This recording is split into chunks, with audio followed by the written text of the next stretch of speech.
All right, please stand for the Pledge of Allegiance. I pledge allegiance to the flag of the United States of America and to the republic for which it stands, one nation, under God, indivisible, with liberty and justice for all.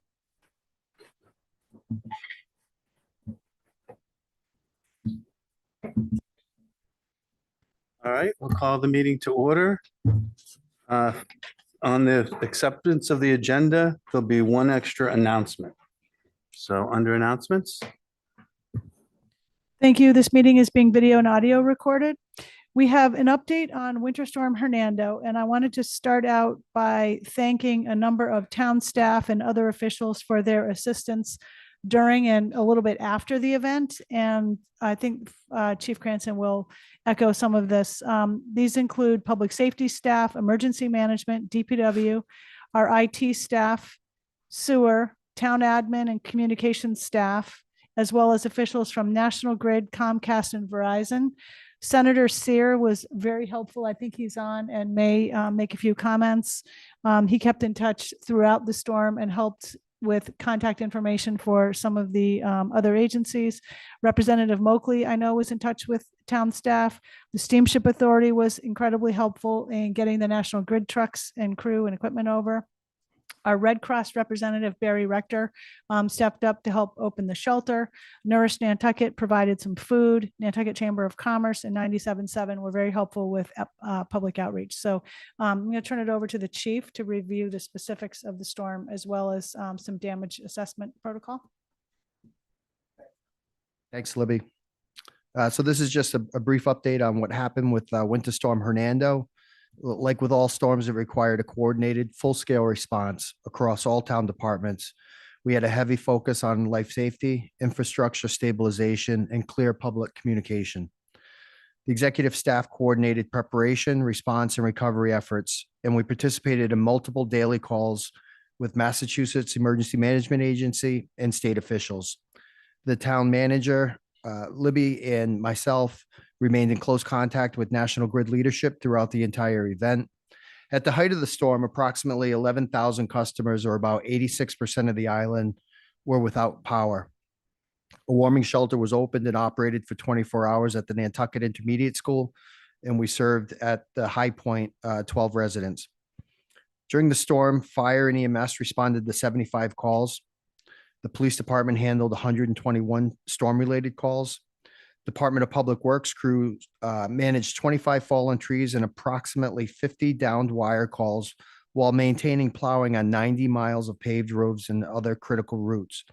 We thank National Grid crews and the Steamship Authority for supporting the restoration efforts, as well as Nourish Nantucket, the Red Cross, including Barry Rector in particular, Representative Moakley, Senator Sear, local nonprofits, 97.7 ACKFM, in the Nantucket Chamber of Commerce, and the broader community for their coordination, assistance, and patience.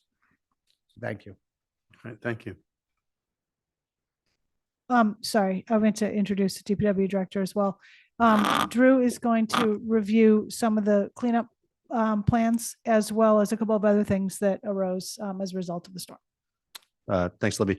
Yeah, Drew Patno, Director of Public Works. So obviously, our storm cleanup efforts are certainly not yet over. So first and foremost, a couple of things that are top priority for us, specifically our operations division, are those 25 down trees. We're working our way across the island, getting those out of the public ways. During the storm, a lot of those, we use heavy equipment, a front end loader or something, pushed it off to the side of the road to keep the road free and clear, but we're working our way through, cutting those up and then pulling stumps. And so some of the stuff takes quite a while.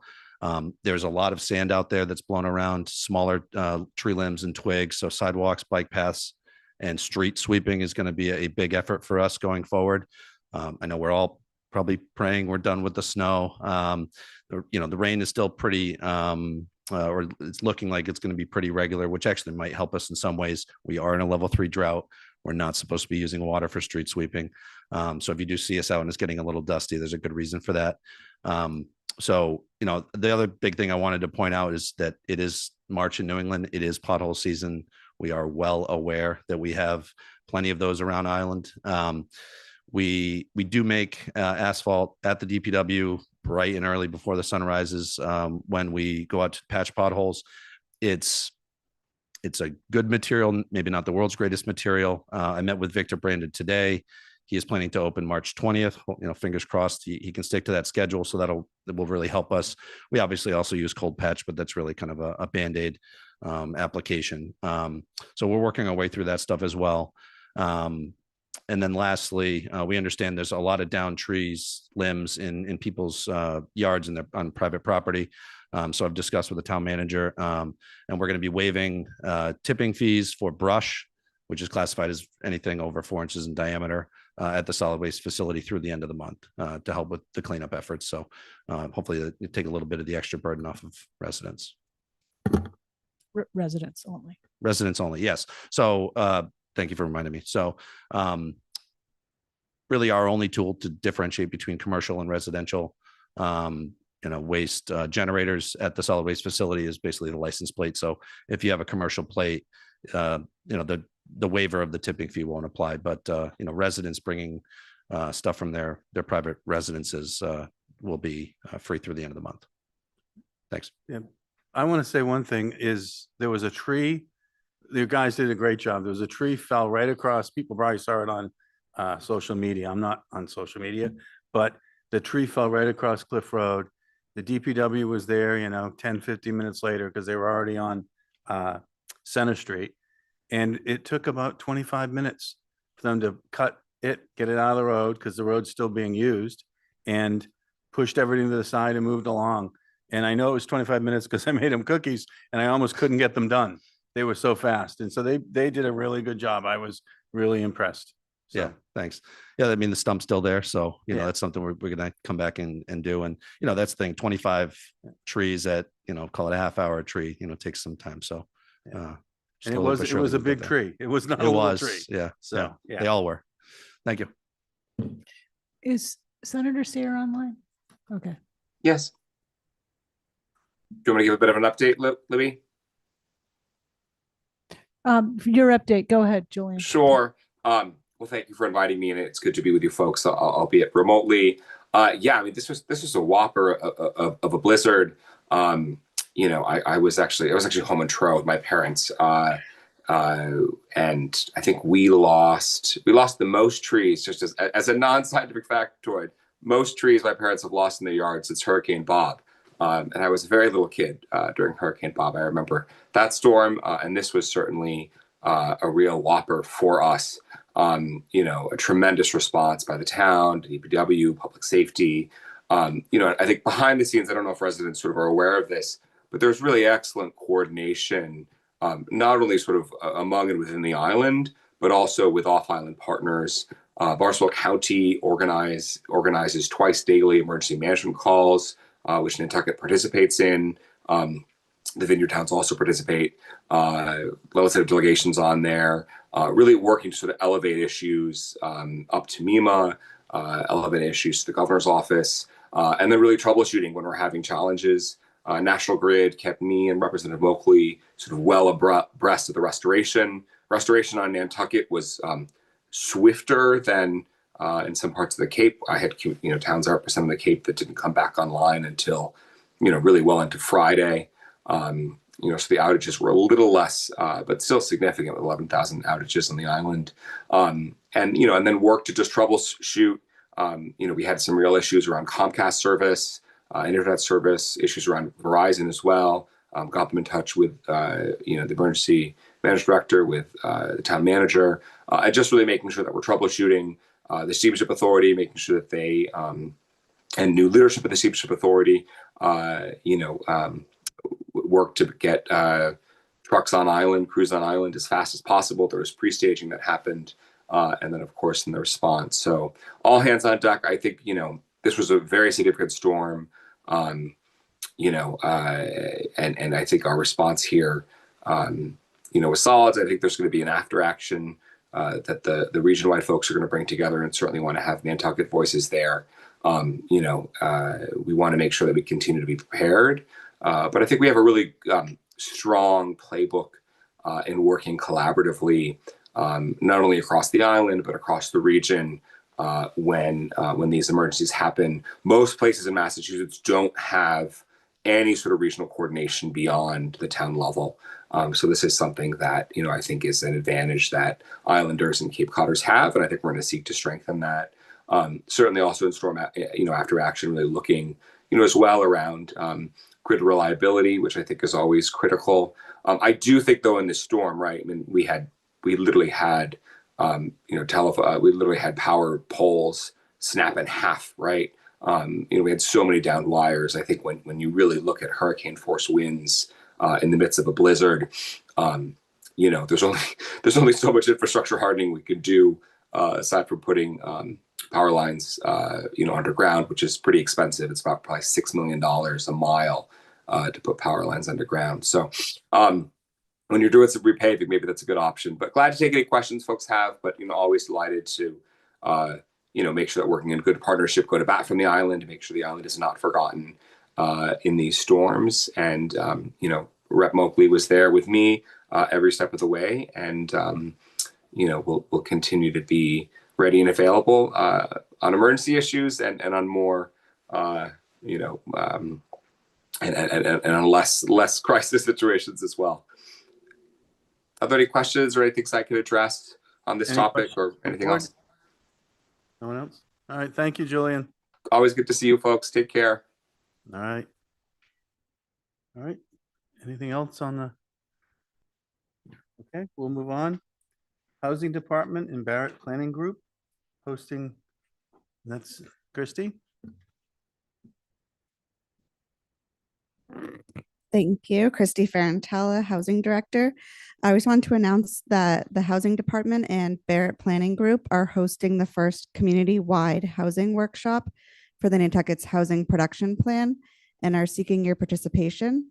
This event is going to be held on Tuesday, March 10th at the Nantucket Inn from 4 to 5:30 p.m. And we're really encouraging community members to show up and provide input. The second announcement is that the Nantucket Affordable Housing Trust is now accepting nominations for the 2026 Dr. Howard Dickler Citizen Award, which honors a community member who demonstrates exceptional voluntary leadership and advocacy and support for affordable housing on Nantucket. Nominations may be submitted to housing@nantucket-ma.gov through April 10th, 2026, and you can learn more on the housing website. Thank you. Thank you. All right. Are there any select board announcements or comments? Yeah. Brooke? I'm going to stay on the housing theme. A notice went out today, but I don't know whether people caught it, but the Housing Office applied for a grant. There's a new fund under the seasonal communities designation, and Nantucket was awarded $175,000 that will be put toward renovating some properties that we own to prepare them for resale into the year-round market, some planning for properties we already own, et cetera. So congratulations to the Housing Department for that successful grant application. And the other thing I wanted to say was I was at Affordable Housing yesterday, and we were talking about a project that we're working on. And I was struck by a comment that the architects we're working with, they changed the orientation of the buildings so that they are ripe for future solar addition on the property, so that the roof lines are oriented in a way that the families who end up in these houses can add solar to reduce their utility overhead over time. And to me, it was such a signal to how thoughtful the process is of developing housing for our year-round community in a way that thinks through not only the cost of acquisition, but the cost of ownership throughout. And the Solar Wiggles Way has done this. And I just want the community to know how comprehensive the thinking is that we're putting into the development of year-round housing and the investment that all of us as taxpayers are making in it for the future of the island. So I just wanted to point that out. Okay, thank you. Anyone else? Mr. Chair, is Mike Burns online? Is he going to make that Oh, that's right. survey announcement? Or I thought Mike was going to come online and speak on the survey. But Well, if he's not, Mike, are you there? Hello. Hello. I don't see the option to share the screen, Erica. I don't know if you have the slide there, but I wanted to make the community aware of a survey related to the Pleasant Street Sidewalk Project, which is to improve sidewalks between Silver Street and Main Street. There are a variety of design options under consideration, and survey responses will help inform the design process. The survey is active on the project's website. If there was a graphic available, I'm not sure if you're seeing it, but go to the town Mike. website. Yes. I'm going to promote you to a panelist and then you can share. You just give me a second.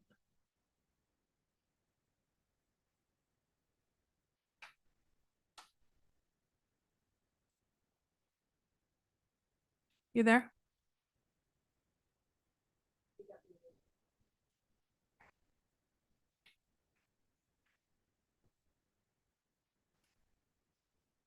Yep. Mike, you need to unmute. Sorry about that. For those in the room, if you're able to see the graphic, use the your phone to scan the QR code, or if you're at home watching on YouTube, scan the QR code on the screen. The website address is also nantucket-ma.gov/Pleasant Street, PLEASANTST for street, just a short hyphen for that. The survey is active on the project's website to solicit input from respondents about their concerns and what they like about the corridor, how they use the corridor for parking, walking, commuting, etc., how they would prioritize the project goals, and what assets the respondents want to preserve along this corridor. The survey will close at the end of March, and responses will be shared with various committees, including traffic safety, the Nantucket Historical Commission, and roads and right-of-way for input, and to provide recommendations from those committees to the select board to select a preferred design option in May. Happy to answer any questions about this, but thank you for the time. Any questions? Nope. And I will say, I know they're up because I sent them to friends on Pleasant Street and they've filled it in a couple times already. And we're thankful. So it's good. I just have Campbell? a quick question, Campbell Sutton. So my quick question is whether this survey is being I don't know if advertise is even the right word, but included on the Daybreak Nantucket site. I know a lot of surveys come through there. I think I just finished one on town housing or something. I But- think that's where I saw it. I Okay. believe, yeah. Okay, great. Thank you. All right, anyone else? Okay, seeing none. I have the answers to the public comments from 218. Campbell Sutton had asked a requested review from town council regarding a recent letter to the Enquirer Mirror about short-term rentals. The town's response: the town does not provide commentary, opinions, or evaluations regarding letters to the editor. There are legal and other considerations which make it improper to provide such a review. This other question she had, she inquired what properties the Conservation Commission oversees and why. Town's response: the Conservation Commission has historically been gifted some properties and holds some conservation restrictions. Most of these transfers and restrictions predate entities like the Land Bank or the Land and Water Council, who have taken these processes over in recent years. The commission and town meeting have authorized transfer of some of these properties to the Land Bank in recent years and are working to either transfer or create management agreements, as the commission does not actively manage these properties or have the funding to do so. If people are interested in a complete list, please contact the Natural Resources Office. Amy Eldridge requested the select board reconsider moving the start time of the 2026 May 4th annual town meeting from 4:30 to 5. And the town's response: the board discussed the annual town meeting dates 2 times on July 9th and July 23rd. The start time was proposed at 4:30 with no public comment. The annual town meeting timeline has been posted on the town website for several months with no public comment or complaints about the start time. Lucy Hare asked about Article 78 of the 2026 annual town meeting And she said, how are people going to learn about 78? Is the select board going to recommend taking no action on this article because of the lack of information? Town's response: Article 78 is a citizen's petition. It is not sponsored by the town. It has been discussed by the Finance Committee at its meetings and a public hearing. People may watch the videos of Finance Committee meetings to learn more. These may be found here. So if you're online, you'll be able to click on it. The Finance Committee has voted to take no action on the article. 2026 annual town meeting warrant. And that's it for previous. Are there any people that have public comment tonight?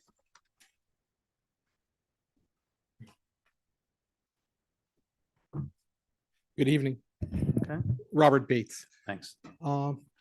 One quick thing, two quick things. One is, would the town administration look into discussions with the utilities to get the utilities buried in remoter areas like Tom Nevers, Surfside, areas like that? There would have been a large number of our community that were not without power, without their utilities during the storm, if these utilities were buried. The neighborhoods that they feed into are all underground, but the main feed is not.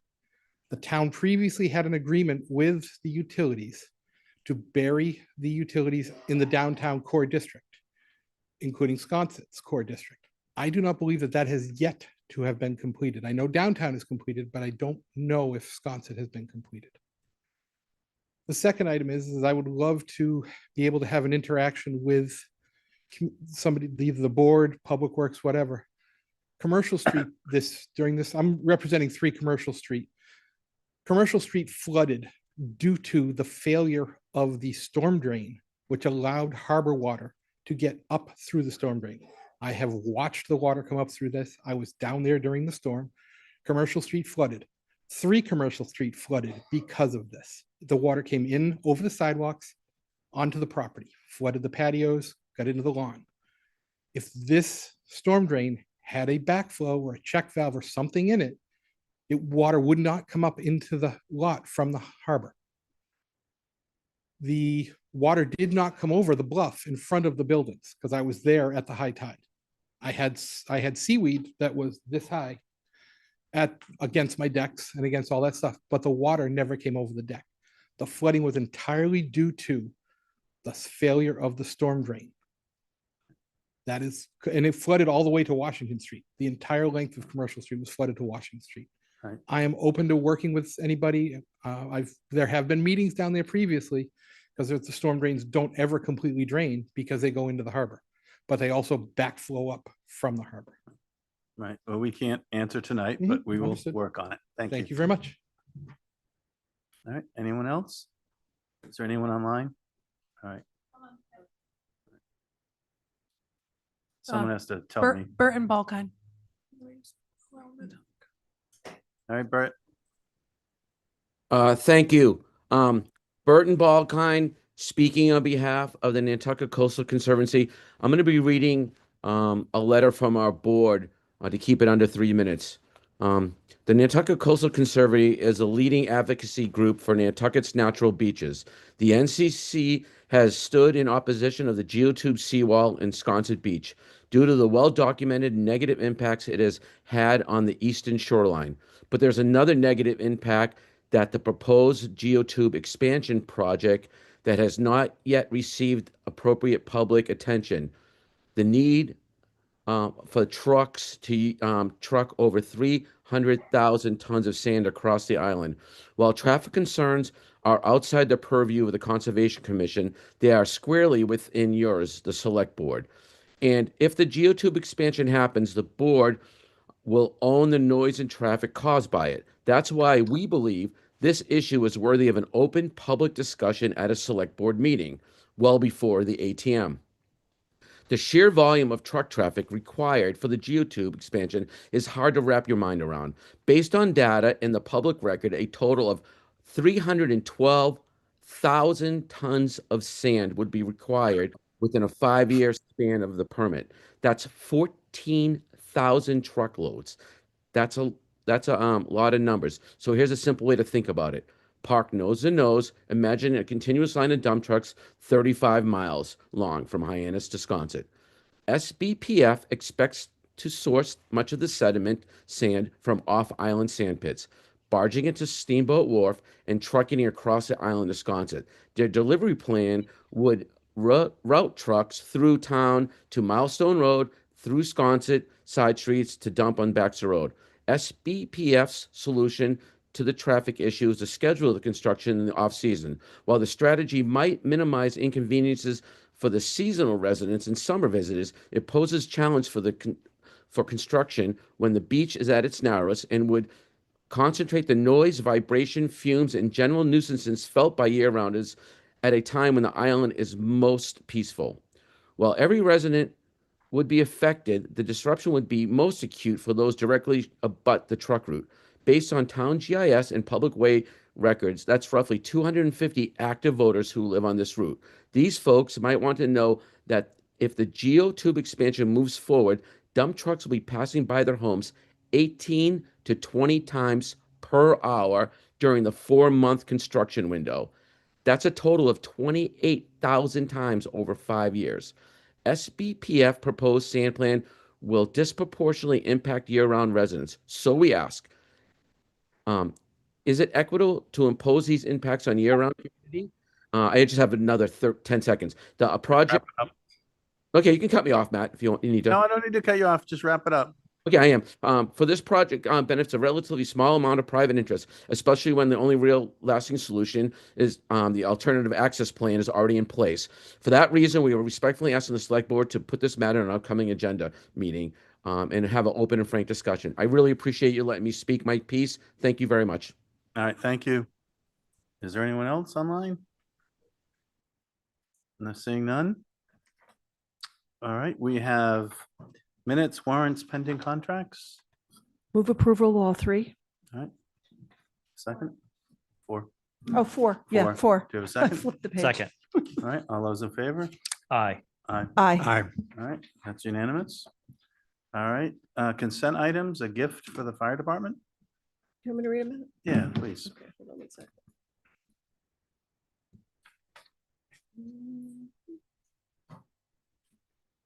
You got it in front of you? Go ahead, Tom. A gift donation of $150 from the Stevenson family for general support will be applied towards department safety and training initiatives. I would make a motion to accept all gift donations for the designated purpose and send thanks to the donors. Second. All right, and all in favor? Aye. And I vote aye, that's unanimous. All right, we have Sconset Civic Association, request for Sconset Bluff Walk restrictions. Is there anyone who is handling this? I think that Carol Greenberg is going to kick it off. There's some information in your packet, and if there's any questions or comments after that, we'll proceed with that. Okay. All right, Carol? Thank you. Good evening, Vice Chair Phoebe, members of the Select Board, Town Manager Ms. Gibson, and Administrator Ms. Mooney. My name is Carol Greenberg, and I have the pleasure of serving as President of the Sconset Civic Association. Thank you for your time and energy this evening as we share our thoughts on what we believe is a thoughtful plan to help secure the future health of one of our most precious treasures, the Bluff Walk. I am very proud to lead the Sconset Civic Association. Our board is made up of both year-round and seasonal residents, united by our shared commitment to the village. We have been in partnership with the town since 1931, and we look forward to celebrating our 100th year of protecting the interests of our community, including Sconset residents and the many visitors who cherish this special place. For those of who may not live in Sconset but enjoy our village, I'd like to briefly highlight what we do.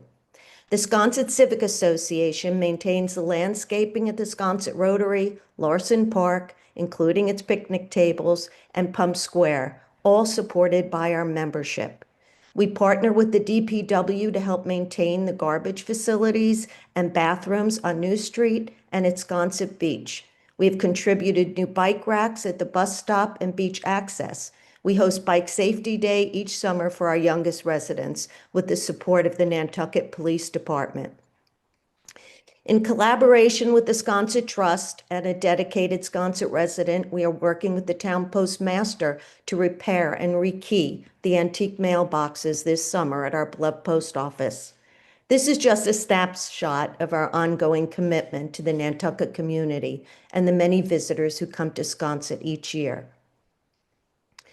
Over the decades, we have witnessed the steady erosion of the bluff. We come before you to ask that we work together on thoughtful, measured steps to slow the erosion of the path and better educate visitors about its fragility. We respectfully ask you to consider our proposal as a pilot program for this July and August, focused on enhancing the experience through education and respect, not enforcement or added regulations. With your permission, I'd like to invite Lynn Filipski, past president of the Sconset Civic Association and current board member of the Sconset Trust, to provide a brief background before I review the 6 points submitted before you. Lynn? That's great. Thanks. Okay.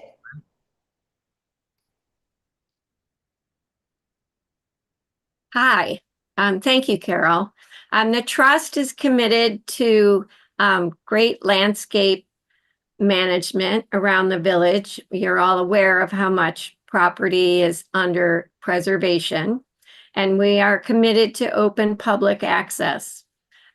We are also involved in the preservation of historic architectural houses. So our point of view dovetails quite well with the Civic Association and keeping the village the way the village is, a historic, wonderful place to come and visit or live.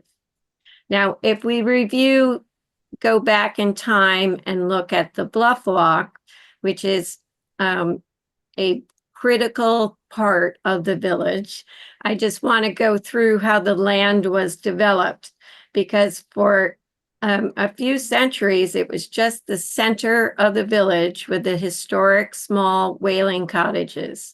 And as time went on, as you went north, you had Henry White's hamlet called Ocean Park, which is now Wade Cottages, that was purchased in 1882 and developed with 13 Gothic cottages.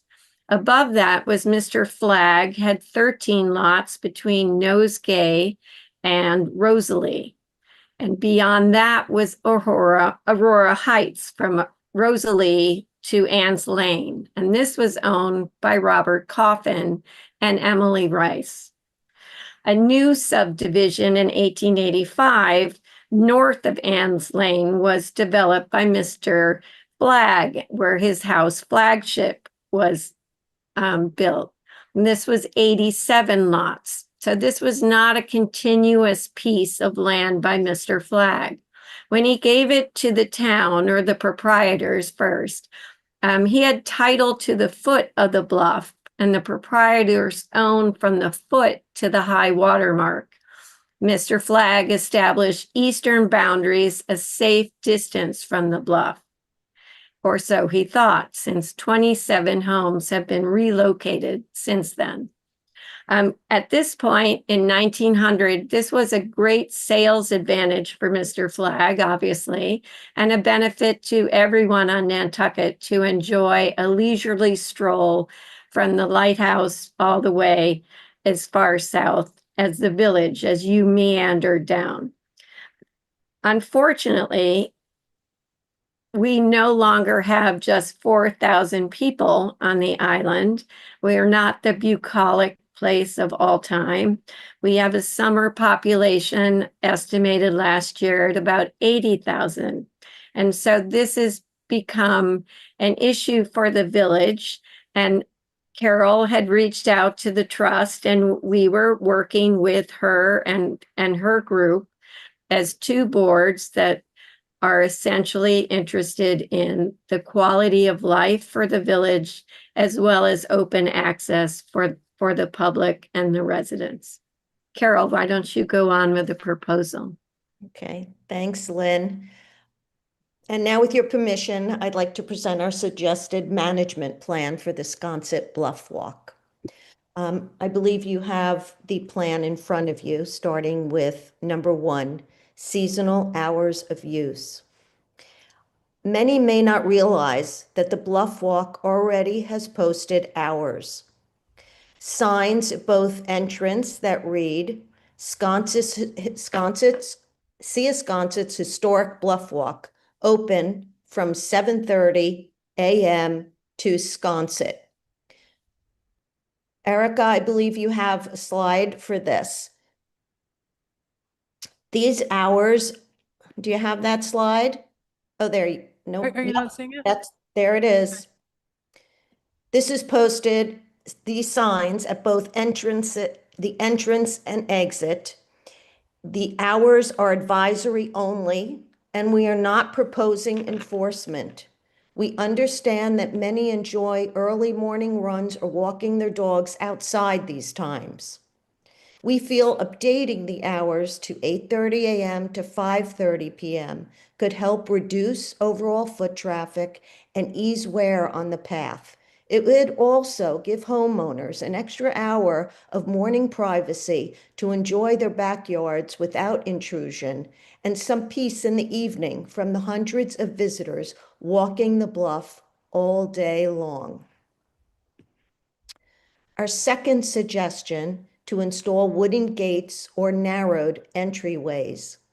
The intent is not to deter or lock anyone out, but to provide a clear physical reminder that the Bluff Walk is a pedestrian path meant to be walked single file, not used for bikes or strollers. Rather than formal gates or turnstiles, we could consider extending the existing split rail fencing to create a narrower entrance. We would work closely with the DPW to determine the most appropriate and least intrusive design. Based on our daily experience, we do not believe this would create additional pressure on other access points or increase trespassing across a butter's property, which unfortunately already occurs. Our third point, hire a Sconset Bluff docent.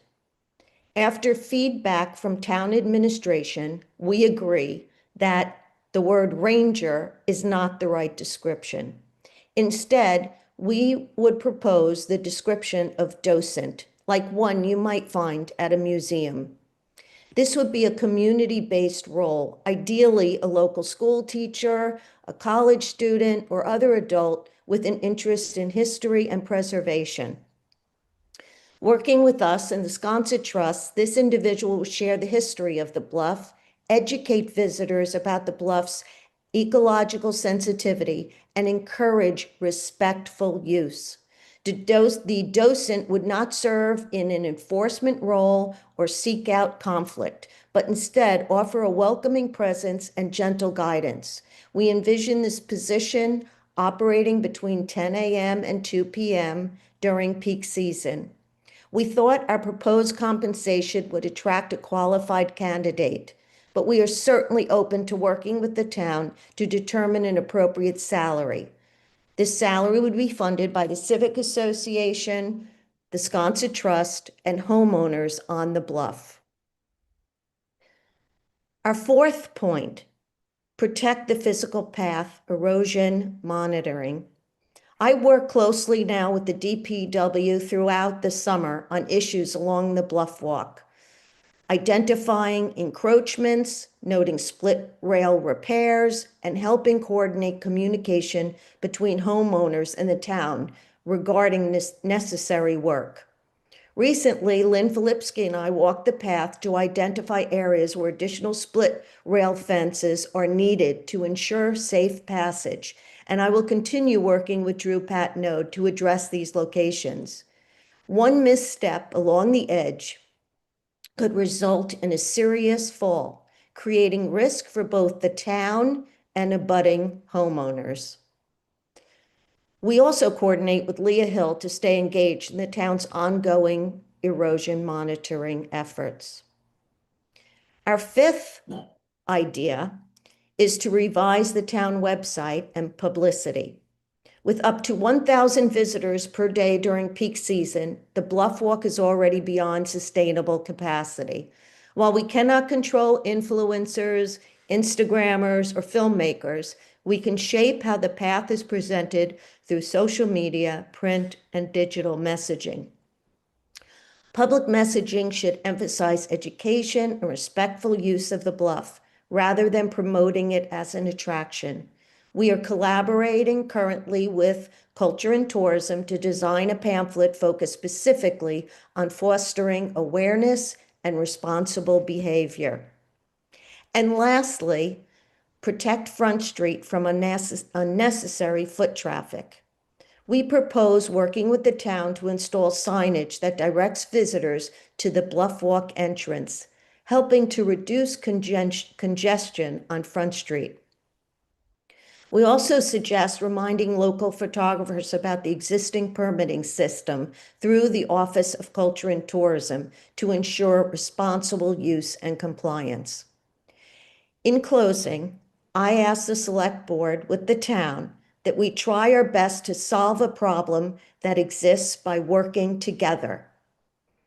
Thank you again for your thoughtful resolutions here as we try our best to preserve this precious resource, the Bluff Walk. Thank you. I'm happy to answer any questions. Thank you. Are there any questions for Carol?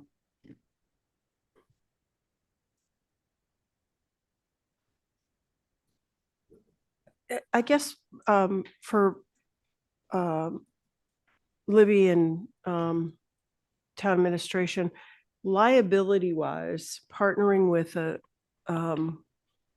how does this tie together from a legal liability point of view of having the private nonprofit take on a management role here? We would probably want to hold harmless from them. We haven't even really gotten into that level of detail here, pending what the board would want to do. But obviously, it really would have no management role by the town. It would be these sort of roving docent types, it sounds like. And I don't think we have any problem with that, as long as it's quite clearly understood that the rules that are on the sign are not enforceable. They are guidance. And when or if individuals complain about what is told to them about using the path, I don't think we want that to end up back in my office. And I will say, I think a lot of what's being suggested, some of the things, but this was the same, there was a report done in 2010. And in 2010, it was asking a lot of these same issues. The town has done, a good number of them. I guess the laterals have been acquired. We go back and forth. But they made some, there's some things we've done, some things we haven't. A lot of what's being requested is things that were requested back then. A gate, sort of a gate to slow, sort of to make it clear that bikes and baby carriages can't go on there. Those things are in there. It was different though. It's interesting. At that point, we were talking about in 2010, we were talking about a 4-foot path maintained by the town. It was going to cost $4 to $6 grand a year to cut it and maintain it. The town used to cut the grass there. We don't do that any longer, I don't believe, but which is fine. But we were talking about a 4-foot path, not a single path. And I do think that there's a point here of it's the same thing that's happening in a lot of tourist areas, like in Venice, etc. You can be overwhelmed. And when this was in 2010, we were talking about 600 people going by in a day. Someone sat and counted them, and they've sat and counted them recently, and they're in the 1,000 range. So it's almost doubled, give or take. And so I think, yes, so I do think that we've got to figure out, we've got to do something. I think the town has done some good things with, sort of asking commercial uses not to use it. That shouldn't be happening. Same thing sort of on Steps Beach. People shouldn't be opening catering down there, etc. There has to be a balance here of public and private rights that I think we've always was easy to strike when there were only 10,000 of us, or whatever, peak summer. It's hard to strike when there's 60 or 80 and there's an internet and they're talking about the Great Walk and and everyone needs to go do it this weekend, and so I do think, I do think there are some valid points that we could do in here. I'm not sure we can do all of it. I don't think we should ignore it. I'm not sure that we're going to solve it tonight, but we can try. I was just going to say, I wasn't going to speak on the town admin comments. They're in there. If anybody has any questions about them, I'd be happy to talk about them. But we certainly were trying to meet some of the requests to the extent that we legally can and or managerially can or realistically can. Right. We obviously have zero control over TripAdvisor telling people to go to the Bluff Walk. Things like that. There's, Nantucket is a very popular place. I just want to say thank you to the folks from Sconset. I love a group that has a problem and presents a solution rather than just complaining about a problem. So the thought that's gone into this, I hear people say, well, didn't they know they bought property on the bluff and this was part of the package? I mean, that's one position you could take, like it's the cost of being in that location because the public access has been known. But on the other hand, I think thoughtful ideas like these to help manage the impact are valuable. So I'm sort of in favor of moving toward this. Again, I think we should parse out which ones are the most practical. I think moving from turnstiles to just making a narrower opening so that we're not making it difficult, but making it visually obvious that this isn't for bikes or strollers, which is the idea, right? It's not safe for bikes and strollers. And so, limiting that, and that's not, part of it's a walk for walking. It's not for commercial yoga classes. It's not for all the, the things that I've heard about. So I think encouraging the intent of the spirit of the public access and trying to manage it makes sense. Mr. Chair, I just want to know then what are the next steps? How's this going to happen? So this isn't on an agenda 16 years from now again. Well, I think we did a couple of the things. Come on. I know, but you said, we can't solve. I always, No, I know. when someone says we can't solve it now, I always get a little nuts because that means we're going to solve it 10 years from now. Well, I'm talking now as in tonight. Like, All right, I'm not but sure. I just want to make sure now is not. Or we could try and we can go through point by point and we can see if this group has, if we want to do that, I'll try to do it quickly. All right, seasonal hours, 8:30 to 5:30 or 7:30 to sunset. That's what it is now, 7:30 to sunset. Libby?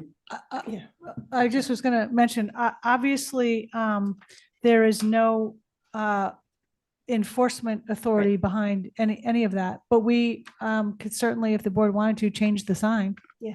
Yeah. But realistically, if people go there at 8 or 7:30, Right. unfortunately, they are doing that, and the docent could tell them to please not do that, but they're not going to get, kicked off. Right. Again, most of this is recommended.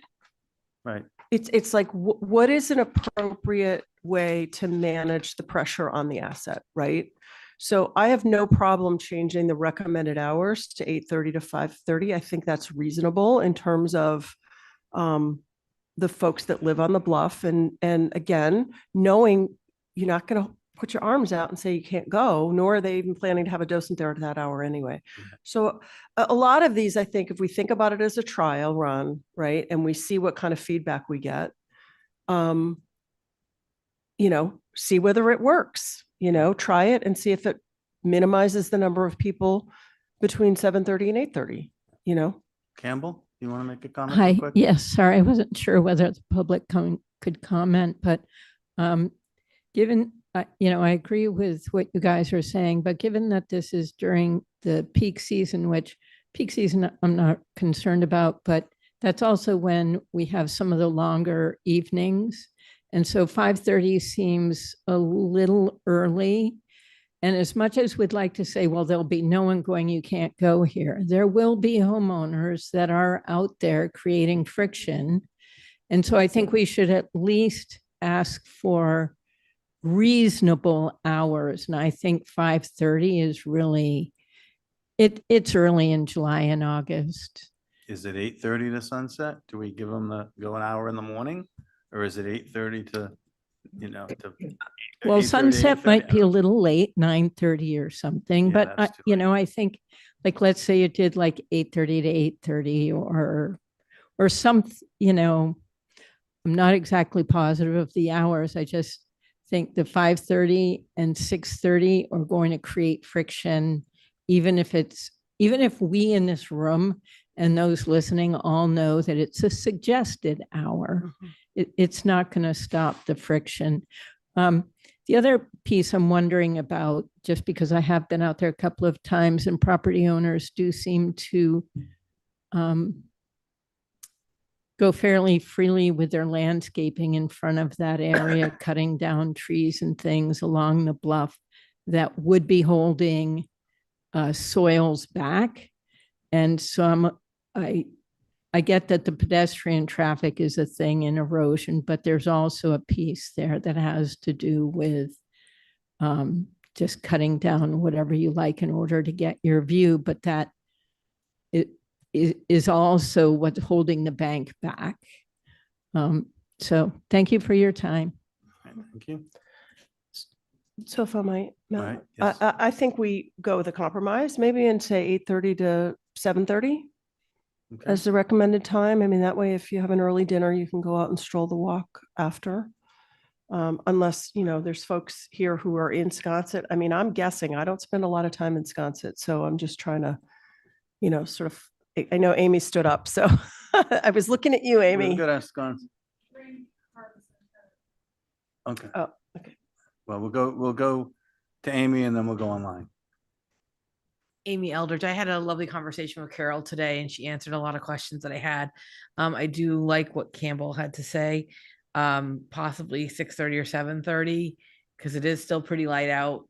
I work till kind of late, so sometimes I'm on the Bluff Walk maybe once or twice in the summer, but it would be around those times, and it's kind of nice to just get a nice cool walk with the breeze. I was shocked at the number of people they've counted on the Bluff Walk. And my biggest concern, and I brought this up to Carol, was the for hire situations that take place there, i.e. there is a Sconset house tour walk thing that happens from the village. So if people are making money on a town right of way, I have concerns about that, as well as tour buses just stopping at the corner of Sankaty Road and Baxter and dropping people off to one of the public accesses to the Bluff Walk, because there are 3 or 4 sections up Baxter Road where you can hop on to the walk, which I believe begins to kind of shut down just past Ann's Lane by the Benchley property due to the erosion. So I have concerns about that 1,000 being people who are paying people for tours, on town land. I understand that a lot of the tour buses obviously have permits from the town, but there are people doing walking tours out there that are charging big dollars to give a tour of Sconset and taking them straight down that walk. So that was just one of the concerns, but I live out there. I love to utilize it. I don't get to utilize it enough. I was shocked about the number of people. I think everything that Carol's putting forward is something that we should look at for the integrity for the neighbors and for the people that want to enjoy it. But I do think pushing back maybe till 7:30, like Campbell stated, at least in the peak season, I don't see many people walking that in the dark in the middle of winter, but that is also prime use for those property owners. So thank you. All right, thank you. online. Who's next? All right, I'm gonna do Rain Harbison. Okay, You have 3 hands up. okay. Rain?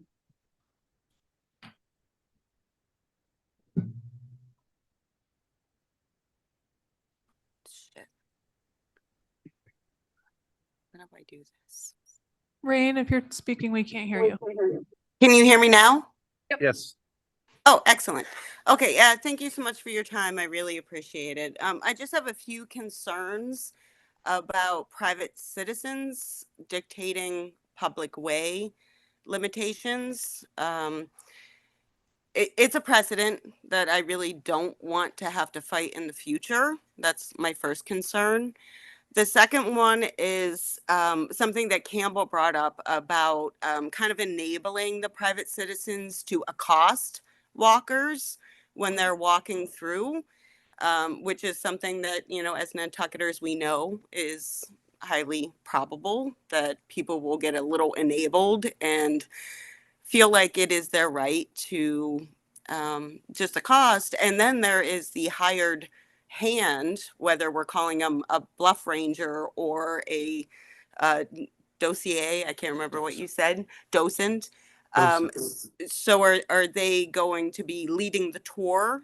Are they walking everybody that's walking through, educating them on this path? Like, is there a time when people can walk through where it's peaceful, where we're not being accosted by some hired person to accompany us along this path? And also, as an animal rescuer, we get calls at all hours. And we use that bluff walk with our binoculars to look at the beach, see what's going on with the animals. We have had, you know, birds on the path, and we need that passage to be free and clear from when we need to go through to help the animals.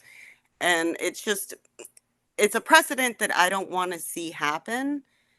And there's a lot of things that I don't think are being considered when we're allowing this to happen. Okay, thank you. Who's next? Online, Deanne we're gonna do Atherton. online. Yep. Dan? Hold on one sec. Go ahead, Deanne. Can you hear me? Yes. Excellent, thank you.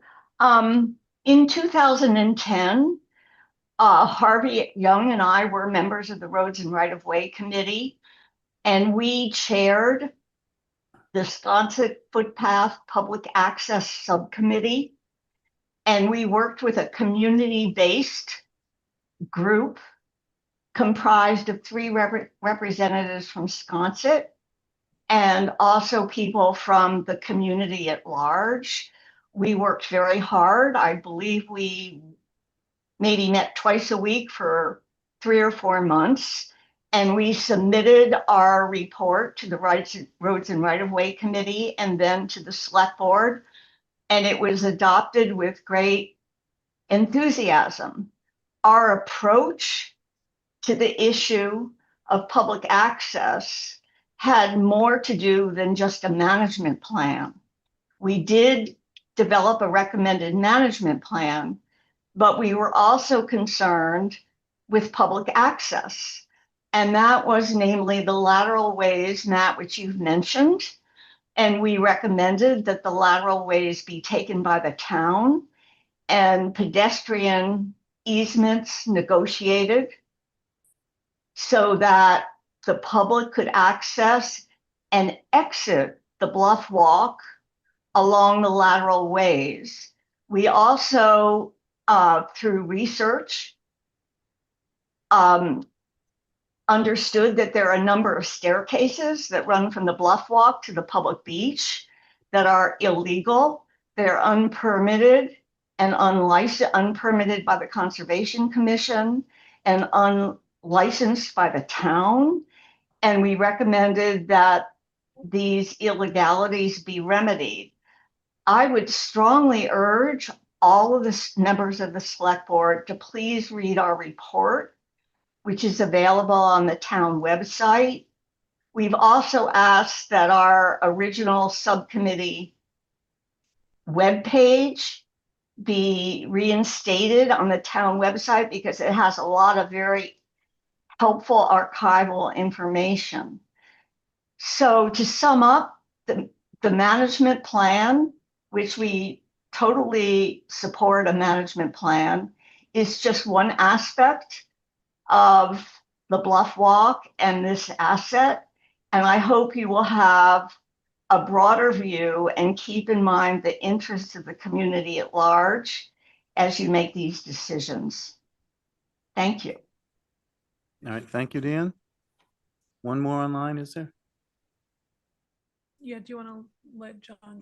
We'll go here and then we'll go back. All right, John first.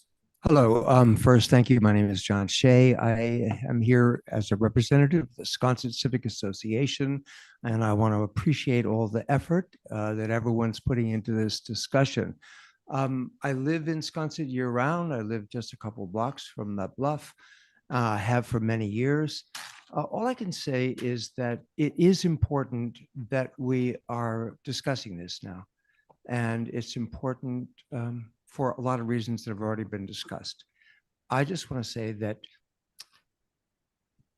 some of those walkways down to the beach have been there for 100 years when the original houses were built. Some of them are new. What happens is that people now with social media are hearing about the Bluff Walk as a destination place on Nantucket, and the town of Nantucket's information office and everybody else who is involved with selling Nantucket as a destination is partly responsible for the invasion that happens. And people meet at the market and then they walk down Front Street. I have friends who live on Front Street, and people are peering in their bedroom windows at 6:30, 7 o'clock in the morning. And they are then posing for photographs. Wedding parties will show up. And that's what Codfish Park looks like in Front Street, the most beautiful street, I think, in America. And then they go to the Bluff Walk. And I have to say, I have neighbors in the Bluff Walk who told me that they woke up one morning and a couple were making love on their front porch. Okay, so it was a photograph that they could then send out to their friends.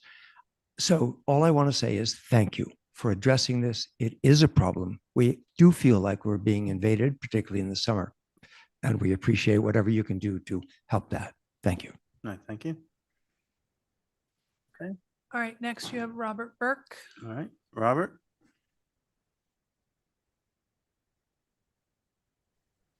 Can you hear me now? Yes. Okay, well, first of all, thank you for addressing this at this point in time, as several people have mentioned. I live at 31 Baxter, which faces the ocean along the bluff. We've been there over 20 years, and the increase in traffic we've all noted, but I've counted well over 1,000 people. And there was a time when my children sold lemonade and have to wait for somebody to come along. And of course, that's changed a lot. The pathway in front of our house has eroded down 6 inches below the grade over the past couple of 3-4 years. So much so that when it rains, it creates even a bigger rut. People can't pass one another. At our neighbor's house, someone fell down the bluff because the erosion has been extreme next to the ocean. The erosion has been extreme on the eastern part of the pathway. We have people who lay on our lawn sometimes, or as the previous speaker mentioned, stop and pose for photographs and speak for long lengths of time. Now, 98% or 99% of the people are a joy, and I enjoy interacting with them. And I think it's a benefit to see other people and to explain life at Sconset or the history of the island and so on and so forth. So I am by no means somebody who advocates big restrictions, just control or some sort of a filter. It becomes unmanageable. And as a previous speaker said, people appear in your windows, and a lot of us have homes very close to the path. It makes it difficult to eat sometimes. So again, we enjoy the people. We love the place. It's just that it's gotten out of control the past few years, especially with the buses and the tours and the masses of people at once. So again, thank you for your consideration. And I do appreciate your time. All right, thank you. Okay, Julie. Hi, I'm Julie Reddick-Mead. I'm the Executive Director of the Sconset Trust, and I too want to thank the Select Board, but also the Roads and Rights of Way Committee for the time they've spent with us working on reviewing this management plan and providing some input and guidance to it. I wanted to just mention or comment on Rain's concern. I think it was Rain, sorry if I got the wrong person, about the docent and the enforcement and the harassment and all. We're talking about having a docent on the property from 10 to 2, not 8:30, not before or after the hours, but to 10 to 2, because that's a highly, highly popular time. I live around the corner from the top end of the bluff path. And I tell you, when I'm walking my dog at 7:30, there are people streaming off in droves. The idea is not that this person is going to be walking up and down the path and discussing anything else. It's really a welcome. It is exactly what I think the word docent, ambassador, whatever you want to have. It's if we put in something that helps filter a little bit and slow the entrance to the path, it enables them to have a conversation, welcome people to the Bluff Walk. If anyone has questions, talk about it. I mean, I'm looking at the study that Deanne mentions from 2010, and their point number 4 is public education and information. Produce a card of do's and don'ts for butters and citizens to hand out. I wouldn't recommend doing that because I don't want people to drop it on the path or in people's backyards. But that's the idea. It's, to talk about what an unbelievable resource this is and how beautiful it is and how important it is that we preserve it. It's not to prevent people from being on there. It's just trying to have them be respectful, not just for the neighbors and all, but also for the local residents that like walking on it. I won't walk it during the summertime. It's just crazy. And it's sad that that's the case, but we're not trying to, we used rangers originally, and unfortunately that's been taken very negatively. So I think docent and more of a welcome, education point is there, and it is 10 to 2. Again, it's not the person that's saying, oh no, you can't go on, or no, it's too late. It's just to help educate and make people understand how special this is and how much we need to do to preserve it so that it can be there for everybody. Great. Thank you. Last one, Matt Peel. All right, Mr. Peel. Hi, thank you. I'm not a member, or I don't live in Sconset, but I just want to give my support to this. This makes a lot of sense to me. I was just scrolling through Instagram and the Bluff Walk, and just to reinforce what John just said, I mean, there's people staging, mock picnics, and you hear the stories. You see people sitting in people's furniture and stuff like that on the Bluff Walk, and I see how it can be very intrusive. And a couple of suggestions, one suggestion and a question I had, I'm originally from Washington State, and out there, a lot of the hiking trails or walking trails will have a donation box at the beginning of the trail. And I know that's not in Nantucket tradition or anything, but, a lock secure, I've seen them here in Massachusetts as well, box, and I don't know the legalities of that, but that could fund some of the maintenance and repairs to the trail, possibly this gator turns out, whatever they decide on, as well. So that'd be one suggestion I would, putting just a little box out there, suggested donation of whatever. I could almost guarantee by the end of the summer you have a couple grand in there. And then the second question: if this is a public way, what is, I guess, what's the legality of having the community service officers just kind of go through there once or twice a day, just to kind of check on it? And maybe they do now, I'm not sure. So those are I'm sorry, one more suggestion too. Yeah, I agree with the signs, because for the life of me, I was racking my brain and I couldn't tell you where those signs are right now. And so I think the redoing the signs and better placements of the signs could definitely help as well. Thank you. All right, great. Thank you. Okay. Hi, Haley Nelson. I just want to add one thing to the conversation. I've heard a lot about social media and tourism and all of these things inflating the number of people who are coming to the Bluff Walk. And I just want to put into perspective, social media and tourism and buzz is what makes the entire island often overpopulated and stressed. And that's just part of being a tourist economy. Year-rounders do have to have consequences that they suffer from all year round. I know 2 months out of the summer seems like a lot, maybe, if you're trying to sit by your porch, but there are consequences in being part of this wonderful, island. And I just think conflating it to social media is tricky, because, the reason that real estate values are so high and that businesses do well and that short-term rentals do well is because influencers on Instagram. So I just urge people to remember that as well. Thank you for your time. I think it's really important to remember that there are elements of this that are completely out of our control. And so I think what we're talking about today is about taking the reality and trying to mitigate the negative consequences in ways that are not going to create further negative impacts, right? So for me to have a person, the gentleman who lives on the bluff said 98% of the visitors are great. So if there's someone there and the Sconset Civic Association is willing to pay someone to be there, maybe to remind those people of what the expectations are, because maybe today people don't get it. And maybe that won't even help with, half of the 2%. But I don't think a helpful reminder of you are in a public space that is very proximate to private space. And here's the culture of sharing that space. I have no problem with that. So I would actually make a motion that we approve a change of the signs to 8:30 a.m. to 7:30 p.m. and that we authorize the Civic Association to engage a bluff docent for July and August of 2026 as a pilot. And subject to feedback, if we get a ton of negative feedback in the first week of July, we're going to ask them to suspend this program. But assuming we're not getting a lot of instant negative feedback and this person engages appropriately with the community, I have no problem piloting this for the summer. And then I would say the other things, I would say no turnstile. I'm okay with narrowing the opening as a signal, visual signal that this is for people. And the rest of this is already being done. I don't think we have to take action on it. There's already interaction between DPW and the town administration on these other things. So I would move on those 3 items tonight as a pilot for 2026 and see how it goes. Okay.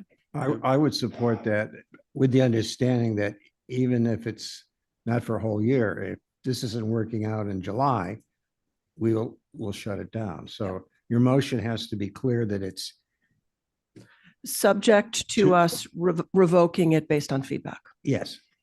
May I ask a question? Brooke, can you just repeat what you said about the times? Because right now it is 7:30 to sunset. And we have asked 8:30 a.m. to 7:30 p.m. Can we compromise maybe? Consider 7 o'clock, 6:30, 7 o'clock? No, I feel very strongly that folks should be able to, especially year-rounders who are working, should have the flexibility to go to the Bluff Walk. We'll do 7:30, Carol, and then we'll see how it goes. Okay. In my opinion. That's the best time to go. Yeah. It's sunset. All right, so we have a motion and a second. All right, would like to vote? All those in favor? Aye. Aye. Aye. Aye. That's unanimous. All right, thank you very much. Thank you. All right, thank you. Oh, and before we go off, I did share the 2010, and I shared some other stuff about that, but I did it late. I was doing my stuff this afternoon. So in your packet, I sent it to Erica. All that'll be there. No. So anyway, thanks. We would appreciate some direction on putting that back on the website. So to just recap on the website, we were trying to honor the Sconset Civic Association's plea to remove all mention of the Bluff Walk from the town website. We did our best to do that. There is an area that describes town facilities, and the Bluff Walk is a town facility. That is the only place where it appears. But if the board wants the 2010 report put back up, we're happy to do that. But we're trying to honor taking all mention down. Yeah, I mean, I think it's a history of what happened. It's a record. It's not a marketing campaign. I have no problem putting it on that facilities Yeah, that's page fine. as a link from that page. Not like a whole page about the Bluff Walk, but it is. But we could, my suggestion on that page, we could say that this is, that there has to be a balance, and this is not for commercial use, et cetera, et cetera. We could put in, we strongly recommend this is not a commercial entity. This is you know, so this is for public use in a balanced way. You know, that type of thing could be an introduction, that these are the hours, et cetera. You know, we could put some of that in a description of it if we're gonna do it. So, all right, thanks. Mr. Chair, Yes. the job description for what was called the Bluff Ranger and now the docent, I think that obviously needs to be revised. And I'd like to see a revision of that and come back and maybe have a discussion on that before they hire somebody, just to make sure it's within bounds of kind of how this discussion is going. I mean, to the one commenter before, this is a long time coming. Carol, Julie, and Lynn have been working on this for a long time, among other folks in Sconset and the town. And there's been a lot of discussion how this would work. And, you know, by the time it comes to us, right, there are kind of decision points, but there have been a lot of things to figure out over the way. And I think that they've handled this in good faith and really gone through the process to get it to come here. It's just, this is a difficult one because we're all fiercely protective of public access and it needs to stay that way. But there is a tragedy of the commons kind of part here. That's your favorite term, Matt. I know you like that one. I know you love that later tonight. I know you love that. Try and use your buzzwords. I'll use gondola soon, I promise. These are important things to protect. So I think this has been a good, healthy process, and I think it is going to be iterative moving forward. Excuse me. All right. May I just ask one last question? So are we free to go ahead? We can certainly revise the job description, but to go ahead and put it out there to the community, to the Sconset, to the Nantucket community. No, I would, you want to? I think what Tom is saying, Carol, is that we would like to see a revised job description before you publish it. Okay, you got it. Okay, great. Thank you very much. Okay, next is Affordable Housing Trust, request for budget authorization. Oh, boy. Christy? Thank you. Christy Ferrantella, the Municipal Housing Director. The request before you tonight is an authorization from the Affordable Housing Trust for $540,000 to launch a year-round rental preservation program. As the board is aware, any expenditure by the trust over $100,000 needs select board sign off. I just wanted to walk through a little bit about the program and how we got to this point before requesting that authorization. You can go to the next slide, please, Erica. So this past fall, after a lot of feedback from the community with the Lease to Locals program, which incentivizes the conversion of non-year-round into year-round rentals, we heard that we really wanted to have a program on the island that looks at preserving people who are already renting year-round. So the Affordable Housing Trust released a request for qualifications and has been working with the company Placemate to develop how a rental preservation program might work on Nantucket. The goals of the program are to preserve long-term rental housing for local residents and support existing landlords who are already renting year-round. And this is really one of our, what I've referred to as the 3 C's. We're not just constructing or converting, but we also want to conserve the existing year-round housing. Next slide, please. So the key details of the program are that it would, there would be eligibility as for existing year-round tenancies. And so this would be verified through either lease agreements or proof of rental payments. One property per ownership group would be allowed to participate. And the prioritization preference would be given to the owners who are renting at the most affordable rates. And Placemate has done this in other towns in Colorado and California. And the way they do that is they basically have an application period open, people submit, and then they look at the annual median income, annual median rents, and then they rank that as who's basically renting the most affordably, and they get preference for the subsidy. So next page, please. The The program guidelines have been voted on by the Affordable Housing Trust, and the way that PlaceMate developed these was through a survey. They got around 60 responses from community members who were already renting year-round, who said an incentive payment of about $6,000 a year would encourage them to keep renting year-round rather than either converting to short-term or possibly selling their property. So again, the way this program is structured would be a 3-year payment. So the commitment would be a 3-year lease, and the payments would happen at the initial lease at 12 months, at 24 months, and 36 months. So it's a sliding scale so that the heaviest payment is at the end of the 3-year to encourage the long-term rental. Next slide, please. Similar to the Lease to Locals program, the key details around qualified tenants so that they need to be year-round local employees. They either need to be working on Nantucket or self-employed, disabled individuals or community contributors. And one thing that we really worked on around this is maintaining the same qualified criteria for Lease to Locals, this program, and the year-round deed restriction pilot program. So no matter what program you're looking at through the Affordable Housing Trust, it's the same criteria across. There is one typo in this, just the max median income is actually 240% of area median income, not 175%. And that may go up after town meeting if we go up to 250%. Next slide, please.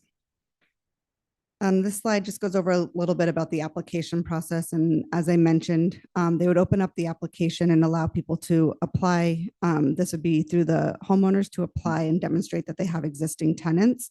And then we'd look at the affordable rent at 100% of area median income. And again, basically rank, quote, who is giving the most affordable rent. And that would rank them the highest on the list to be eligible, and then would work down that list. Next slide, please. The Affordable Housing Trust also looked at a variety of budget allocations and conversations with the finance director around the best approach for this pilot program was to approve $540,000. This is going to be a 3-year payout. So on that $540,000 is dispersed over the full 3 years. Next slide, please. Oh, and that's it for the presentation. So that really just gives you an overview of the program guidelines and how it's going to work. The next steps for the trust with this approval would be to launch a RFQ, a request for qualifications for an administrator. We, again, as I mentioned, worked with PlaceMate to develop this, but this would go out to bid to actually have another firm do all the administration intakes, applications, reviewing and ranking, and be able to do all of the administrative tasks. So our request would be for the select board to authorize the Affordable Housing Trust to expend these funds. And I'm happy to answer any questions. Is there any questions from the board? I have one. What is the hope long-term, and how will this be funded if, your wildest dreams come true? Wildest dreams comes true. We have more housing on the island. So we really see this as a stopgap, similar to the Lease to Locals program. Lease to Locals was, again, the conversion, and this is the preservation of existing rentals. We have things like next door, Tacoma Green will be coming online in the next 18 months. We have things out to bid right now for Orange Street, Bartlett Road, Vesper Lane. So I'd say in the next 3 to 5 years, we'll have a lot more year-round rentals on the market. And so that's why this is kind of a pilot program for the first 3 years to really encourage the existing year-round rentals to stay in the market and not drop off. And then we're hopeful that, our market might stabilize a little bit after the next couple of years as more things come online. Okay. Great. Do we have any other questions? Okay. There's someone online. Deanne Atherton. Yeah. Deanne, please. Yes, thank you. Can you hear me? Yes. I just have a question. Where is the funding for this program coming from? I can answer that through you, Chair. The funding comes from the override, the $6.5 million to the Affordable Housing Trust. Thank you. And I have a follow-up question. So Okay, then go ahead. it's coming from public, it's coming from taxpayers. So my question is, have you considered having a requirement that the priority be given to public sector employees who are renters? That has not been something that was discussed by the Affordable Housing Trust, but is something I can discuss with the finance director to see if that is a possibility. Let me understand, Dan, so you're asking, you're asking for a public employee preference? Is that what you're suggesting? I am, Matt. I think if it's public funds, if it's taxpayer funds, I think the priority is to help find housing for public sector employees. And I'm not sure that, at any rate, and I think that would be a benefit that could be built into the program. Yeah. Okay. Through you, Chair, I think it's a good recommendation that we can go back and do a little research on and see if we can incorporate. Right. Okay, great. Thank you, Christy. Right. Thank you, Dan. Brooke, I would move approval. do you have a second? Second. Okay, all those in favor? Aye. Aye. All right, thank you. Thank you. All right. The next is real estate. Request for approval and execution by Town Council of Ascent. Is Tracy here? Okay. I am. Thank you, Mr. Chair. Tracy McDonald, Real Estate Manager. Erica, would you mind putting up the GIS map?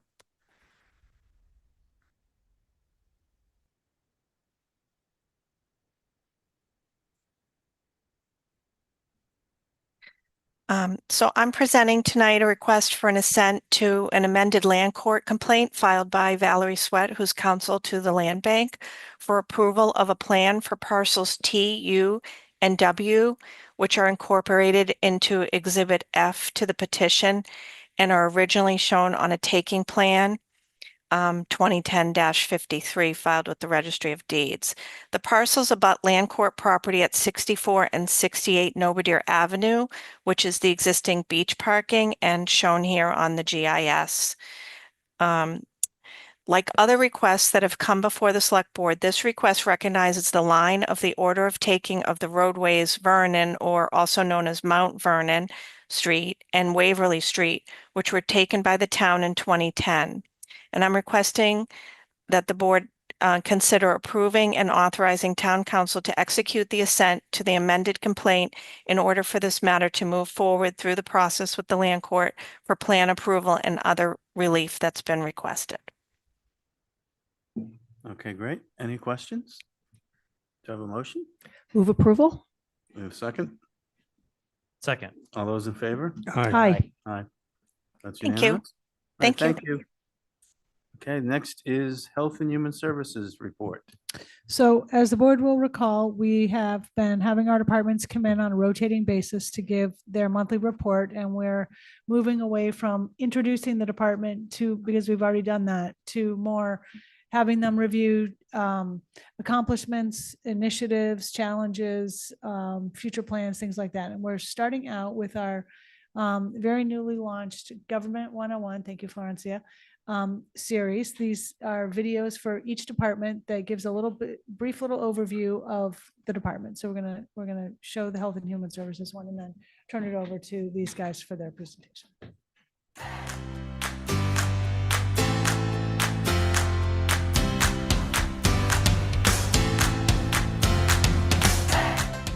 Hi, my name is Rocky Miramontes, and I am the Public Health Director for the town of Nantucket. Started with the town in August of 2024, having worked at the Centers for Disease Control in Atlanta for 20 years.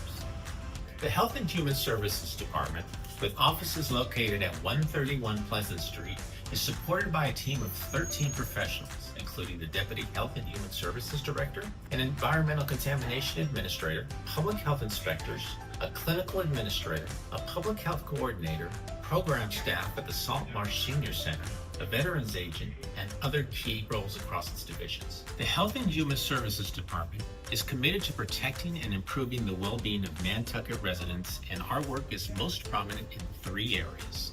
Public health is the science and practice of protecting and improving the health of people and communities. This includes inspections of restaurants, housing and septic systems, food safety oversight, vaccination clinics, and public health education and disease prevention.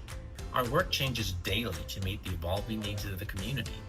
You might find our team investigating outbreaks of disease, reviewing septic system plans for new construction, providing health screenings at the senior center, facilitating the testing of well water for contaminants, monitoring spills for potential harm, conducting food service and housing inspections, educating residents about public health risks associated with ticks and mosquitoes, coordinating vaccine clinics for at-risk persons during transmission seasons and in response to outbreaks, and connecting residents with resources during times of crisis. Sampling swimming beaches for bacteria during the summer months. Organize and maintain electronic and paper records for permanent documentation. Support the work of the Nantucket Board of Health. Assist with public record requests to support transparency and accountability. The second area is environmental contamination. HHS responds to contamination risks, one of those being PFAS contamination. Our Environmental Contamination Administrator serves as the point person in this area, and work includes providing technical support across departments to inform decisions about land use, infrastructure, and natural resources through health risk assessments, implementing private well regulations that help identify PFAS in groundwater and ensure buyers and sellers are aware during property transactions, conducting exposure assessments to understand better how PFAS and other contaminants affect residents and ecosystems, including targeted water sampling, and raising community awareness through education, outreach, and practical advice. Hi, I'm Jericho Mealy, Deputy Director of Health and Human Services. I've been with the town since 2020. Human Services is about connecting people to the resources that they need. We also manage the Human Services Contract Review Committee, which distributes town-funded grants to critical programs and identifies gaps or needs in the community. These grants support important initiatives such as youth behavioral health, food insecurity, and elder services. Thank you for your interest in Health and Human Services as part of Town Government's 101 series.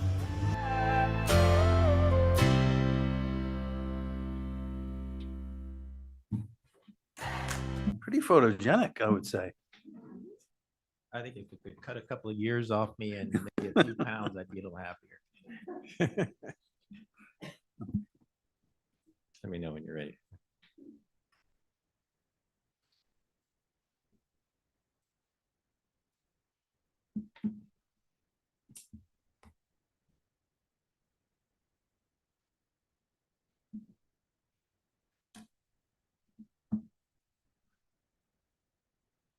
Good evening, Rocky Miramontes, Public Health Director, Town of Nantucket, and thank you for the opportunity to provide our HHS departmental update. I will be presenting along with some of my team, John Hedden, Andrew Shapiro, and Jericho Mealy. Next slide, please. So we will be covering these topics in brief. There are a number here. They all represent either priorities for HHS, and or Board of Health priorities. So I will cover vaccines and tick-borne diseases, and John Hedden will come on and talk a little bit about the permits that are issued and enforcement actions, as well as pending Board of Health regulations for hummock and pond and wellhead. Short-term rentals and PFAS will be covered by Andrew Shapiro. Grant funding and community needs assessment will be covered by Jericho Mealy, and I will come back and finish up with wastewater surveillance. Next slide, please. For the first time last year in 2025, really the town of Nantucket was on our own as it pertained to vaccine. We had to buy our own vaccine. Something we hadn't had to do before. That previously the state came in, they brought their vaccine with them, they hired contractors, and those contractors provided all the services. It was really kind of a drop-in service. This year we had to do it on our, this last year we had to do it on our own. which means the town had to front the money for the vaccine. We had to arrange for billing, which should bring in approximately 90% of what the cost is of the vaccine. And we had to support it with staff. And we had a wonderful clinic that provided both influenza and COVID vaccine that included the health department staff, as well as the fire department, the Board of Health members, and others in the community. So it's really a team effort. In addition to that, we have been providing ongoing by appointment a vaccine for those that have needed it or required it. This is the influenzas for the period July 1st, 2025 to current. There's 4,201 vaccines provided of flu alone. And that is really consistent with what we saw last year.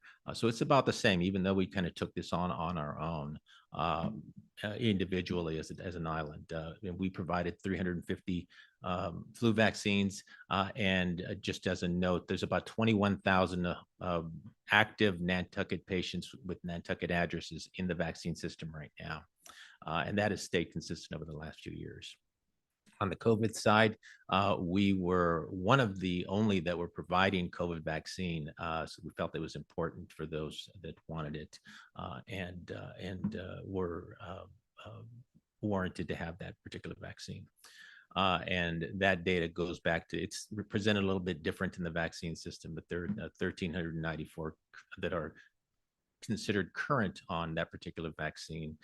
There's about 13,000, almost 14,000 that have received vaccine previously, but have maybe not got a shot within a vaccine within the last year. And then we provided as a health department and a town 280 COVID vaccines. Other than us, the hospital obviously was instrumental in providing vaccine, as was Stop and Shop, who had their pharmacists come over from Martha's Vineyard and provided 2 or 3 really pop-up clinics there inside the Stop and Shop, the main one there down in Midtown. And next slide, please. So this is the cover of the Vineyard Gazette from October. It was talking about alpha-gal. And so this is a priority for them that was not a priority in 2018. There are maps available that show that in 2018, there were very few spots on Martha's Vineyard that were the Lone Star tick, and that's the picture that you're looking at there, was found. And the Lone Star tick is the primary transmitter in the U.S. of alpha-gal syndrome, which is alpha-gal molecule, which is really a sugar molecule that is carried in these ticks, and most mammals carry it, but not humans. And so it can cause things like an allergy to meat. Which is really life-changing if you're talking about not being able to eat meat or dairy or having a reaction when you do. It could even cause something like an anaphylactic reaction. And I think there was a death last year in New Jersey associated with the alpha-gal syndrome. So it's a very, on Martha's Vineyard, they've had over 500 cases in the last year. We have had 10 on Nantucket. But we are finding this Lone Star tick on the island more frequently. And so this is a concern.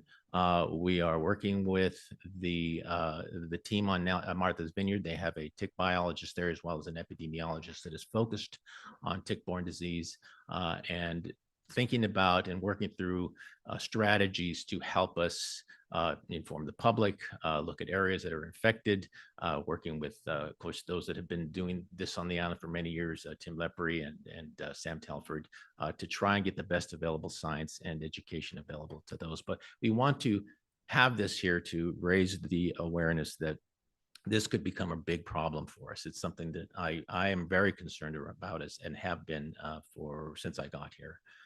Next slide, please. So this is, I think that was just important to get this on into the slide deck here, just to show that ticks can bite year round. As long as the temperature is above 39.2 degrees, they can bite. And the Lone Star tick it has what they call a 3-cycle tick. So that means it takes a blood meal at all 3 cycles, whether they be the nymph, the juvenile, or the adult.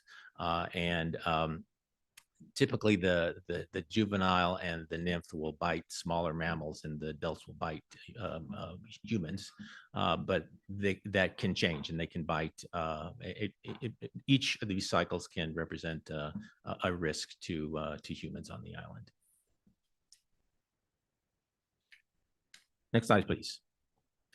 This was found at Millstone and the connector between Old South Road.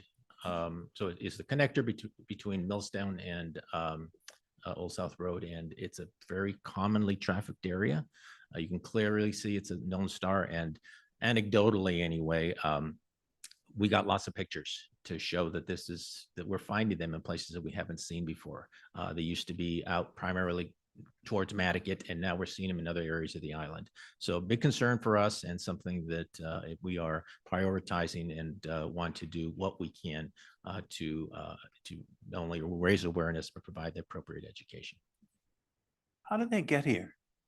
How did they get here? Yeah, like they take the boat? Well, I mean, the main, they move around the island with deer is primarily. They're on the mounts as well. I think they're much more prevalent on Tuckernuck, and those deer will swim across the island from there and make their way. So that's where you would see the initial kind of area, but we're seeing it in other areas of the island, on the other side of the island as well. Right. So now they're here.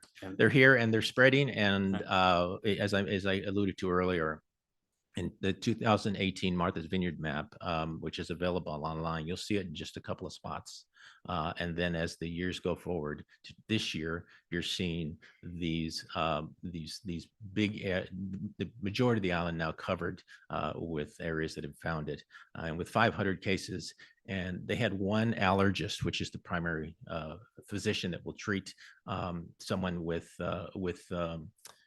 alpha-gal syndrome. That person moved off the island just because of the risk. Really, the only way to prevent or to lessen the degree of your sensitivity to it is to not get bit again. And so you're talking 3 to 5 years of not getting bit, and which is a challenge. And so people in Martha's Vineyards are selling their homes and moving away.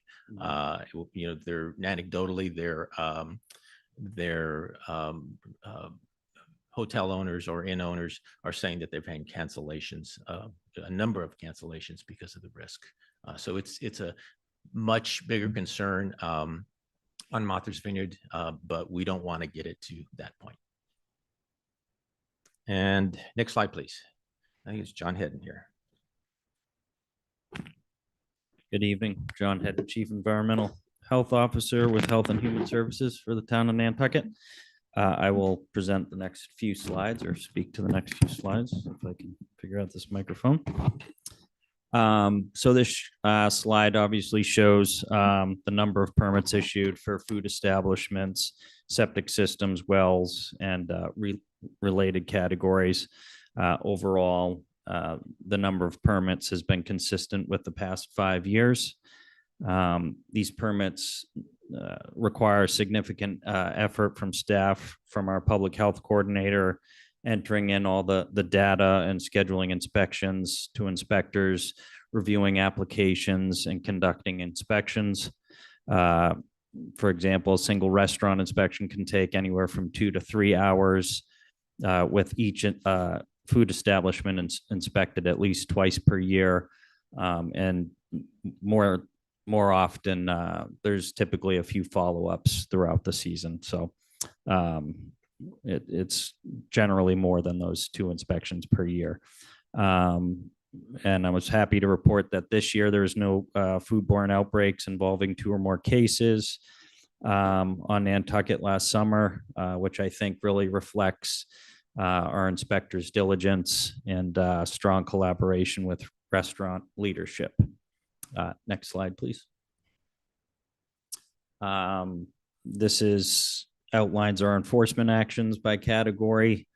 As you can see, many of the food-related orders to correct result from routine inspections, identifying needed facility upgrades or improvements in food handling practices. For septic and sewer violations, staff issue a notice first. So it's a notice of violation first in the mail, followed by an order to correct if necessary, if it gets to that point. And in that column, you can see that the number's large there, but that's a combination of both the violation notices and then orders to correct. So that high number really reflects our follow-up efforts in the Nantucket Harbor and Nantucket Harbor watershed areas where Title V inspections are required every 5 years for conventional septic systems, as well as enforcement in nitrogen sensitive areas for properties that have not upgraded or connected to sewer, town sewer when available. And unfortunately, when unresolved violations continue, they result in citations and then sometimes move into court hearings through criminal complaints. Housing violations is a similar process of septic systems. There's an order to correct, which is issued after an initial inspection, after we receive a housing complaint. And then typically multiple follow-up inspections are required to gain compliance. The housing cases can become time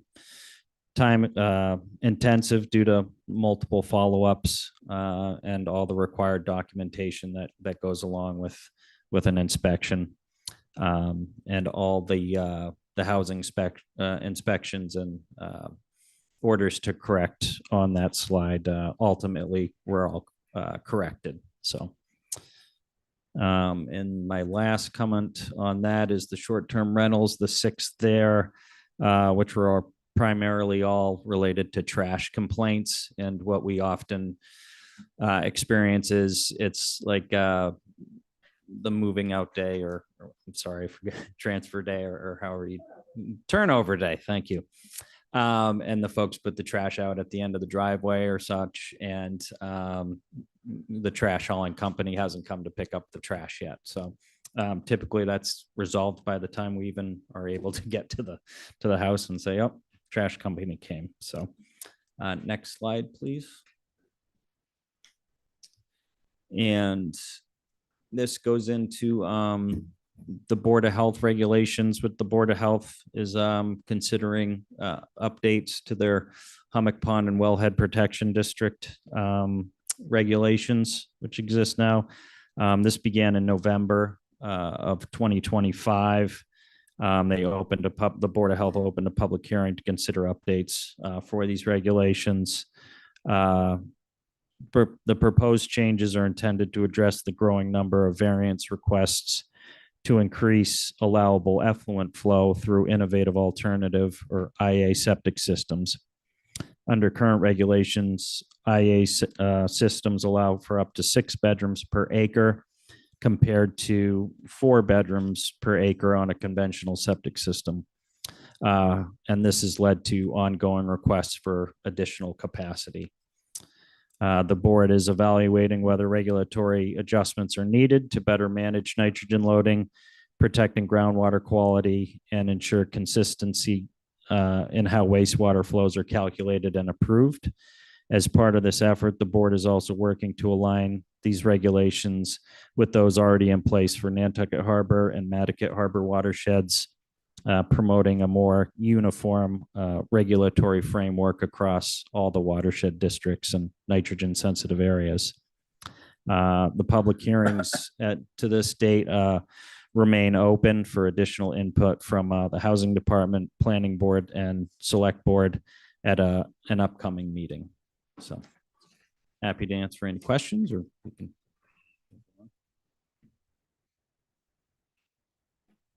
Hi, good evening. Andrew Shapiro, Environmental Contamination Administrator.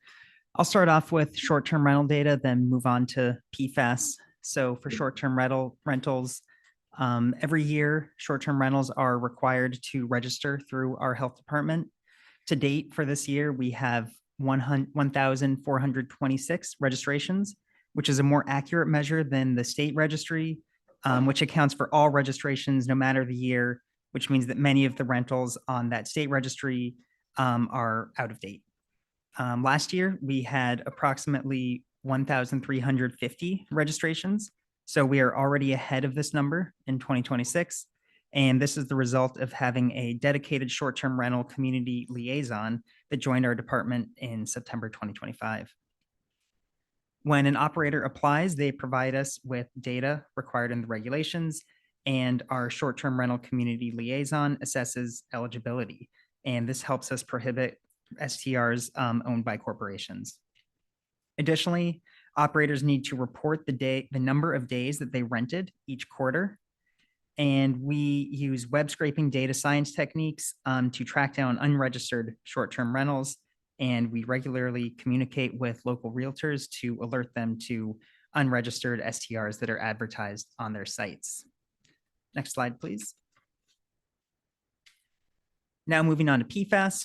Our health department compiles PFAS drinking water data from 2 different data sources. So in the left-hand column here, this is from our Board of Health regulations and voluntary sampling that goes through our health department. Mass DEP recommends that everyone get a PFAS test at least once every 10 years. The second data source is from Mass DEP's ongoing source discovery investigation. So through these 2 combined data sets, we have information on 555 residences throughout the island, and we've been able to make a few notable observations. First, PFAS are commonly detected in groundwater on Nantucket, with about 39% of residences in our data set having a detect of the Massachusetts regulated PFAS 6. I'm only showing data for the PFAS 6 here, but for comparison, the US Geological Survey recently estimated that 45% of taps in the country have detectable PFAS. A smaller number of homes exceed the state drinking water standard of 20 parts per trillion. That equates to about 10% of residences on Nantucket in our data set so far.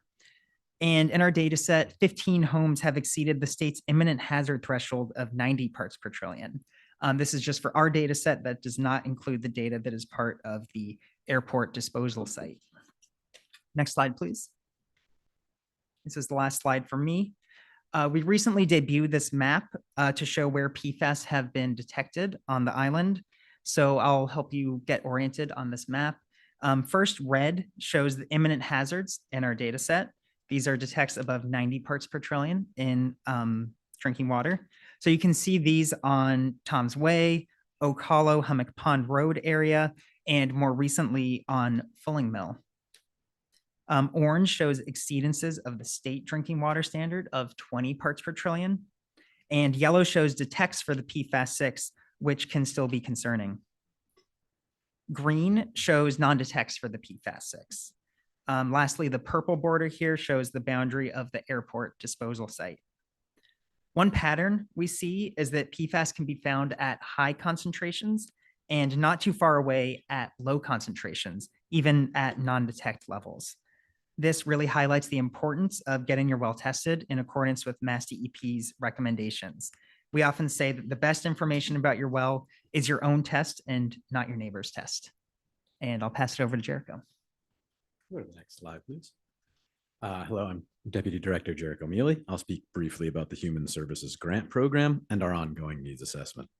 As you can see from this slide, each year, the Health and Human Services Department operates a human services grant cycle. It runs through the fall, and it provides funding to nonprofits delivering services on Nantucket. This year, the grant process distributed $675,000 in human services funding and $175,000 in substance misuse. The application process included a new operational category to allow for increased flexibility during the state and federal grant uncertainty. Awards were capped at $100,000 per program this year. And you can see from there are 1 or 2 that are over that. Those are combined awards across the substance misuse and the human services grant. This year, the CRC and the Contract Review Committee and the Council for Human Services collaborated to develop a revised and streamlined rubric for grant evaluation. And we are anticipating the results of the ongoing needs assessment to assist us in deliberation for next year, which is a great segue for the next slide, which details the current status of the comprehensive community needs assessment, which began in August, and the survey has been open since October of the same year. The contractor was on site for focus groups and outreach in October and will return in April for another round of key informant interviews and additional focus groups. Since the slides were created, we actually have had another 40 responses come in for the primary survey. We have a number of outreach activities planned. So we should be able to pretty handily exceed our statistical frame. The survey will close May 1st with final data analysis ready in July. Currently, the survey is available on the town website, as well as on accares.net, where it's on the banner ad at the top of the page. Accares.net hosts resources for the community of all kinds relating to human services needs. This survey data will help the contract review committee to understand local needs more accurately and will assist in town and nonprofit organizations for applying to funding sources outside of the town system. Concludes my comments. Next slide, please. 3 weeks ago, the health department published additional wastewater surveillance data on the town HHS website. Using the same dashboard format previously used for respiratory illness reporting, this update focuses on high-risk substances, including opioids. While there has been significant media attention on cocaine findings, the dashboard also shows very low concentrations of fentanyl, methamphetamine, and xylazine. I also want to emphasize that these results represent wastewater and not drinking water testing. We recognize seeing this information has raised concerns. Our intention in sharing it is not to alarm the community, but to provide transparent, factual data that can help guide prevention and response efforts. This slide demonstrates why this initiative is being undertaken for high-risk substances. Between 2016 and 2023, Nantucket experienced 19 deaths from drug overdose. 19 lives lost is 19 too many. Each represents a person, affects a family, and was a preventable tragedy. We are releasing this data to equip our behavioral health partners, first responders, and medical providers with timely, ground-level information. This allows them to tailor outreach, conduct targeted education or focus groups, ask informed questions in clinical settings, and connect individuals to treatment and support when it is available. If sharing this information helps spark even one intervention that saves a life, then the modest investment required to maintain this initiative is more than justified, in our view. Our goal is straightforward: use data responsibly and compassionately in service of protecting the health and safety of our community. Next slide. All right, thank you. Brooke? Rocky, can I Yes, ask a quick question about Sure. that?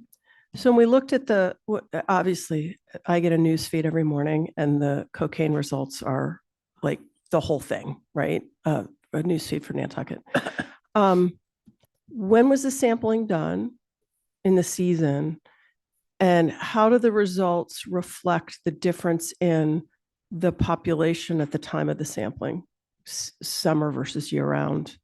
And is it, obviously there's a statistical difference between the two. Can you help me understand that? Yes, so the data represents a time lapse of about 9 days. To answer your last question first. This data goes back to June the 20th. We had fluctuations that were above the regional and national limits. We had them all the way through the fall. They have, for cocaine, they have since dropped down to actually at or below the levels of national and regional cocaine data. And I need to make a distinction there. So what we see there are two, on the website, are two separate readings there. One of them is the cocaine parent, that's the powder. The other is something called BZE, which is the metabolite. That's what the body breaks down when you consume cocaine. And that number has been at or below the national and regional findings almost the entire time, except for one spike that we had. So what that means, and I've been on the phone with the chemist from the contractor who provides a service to us, and one possibility is dumping. So if it's not being consumed by the body, then it's making its way into the sewer system in another way. Dumping is one possibility. Another is alcohol consumption in conjunction with cocaine use, which creates a different metabolite. There's also insufflation if you are breathing in it or snorting as opposed to shooting it up or smoking it.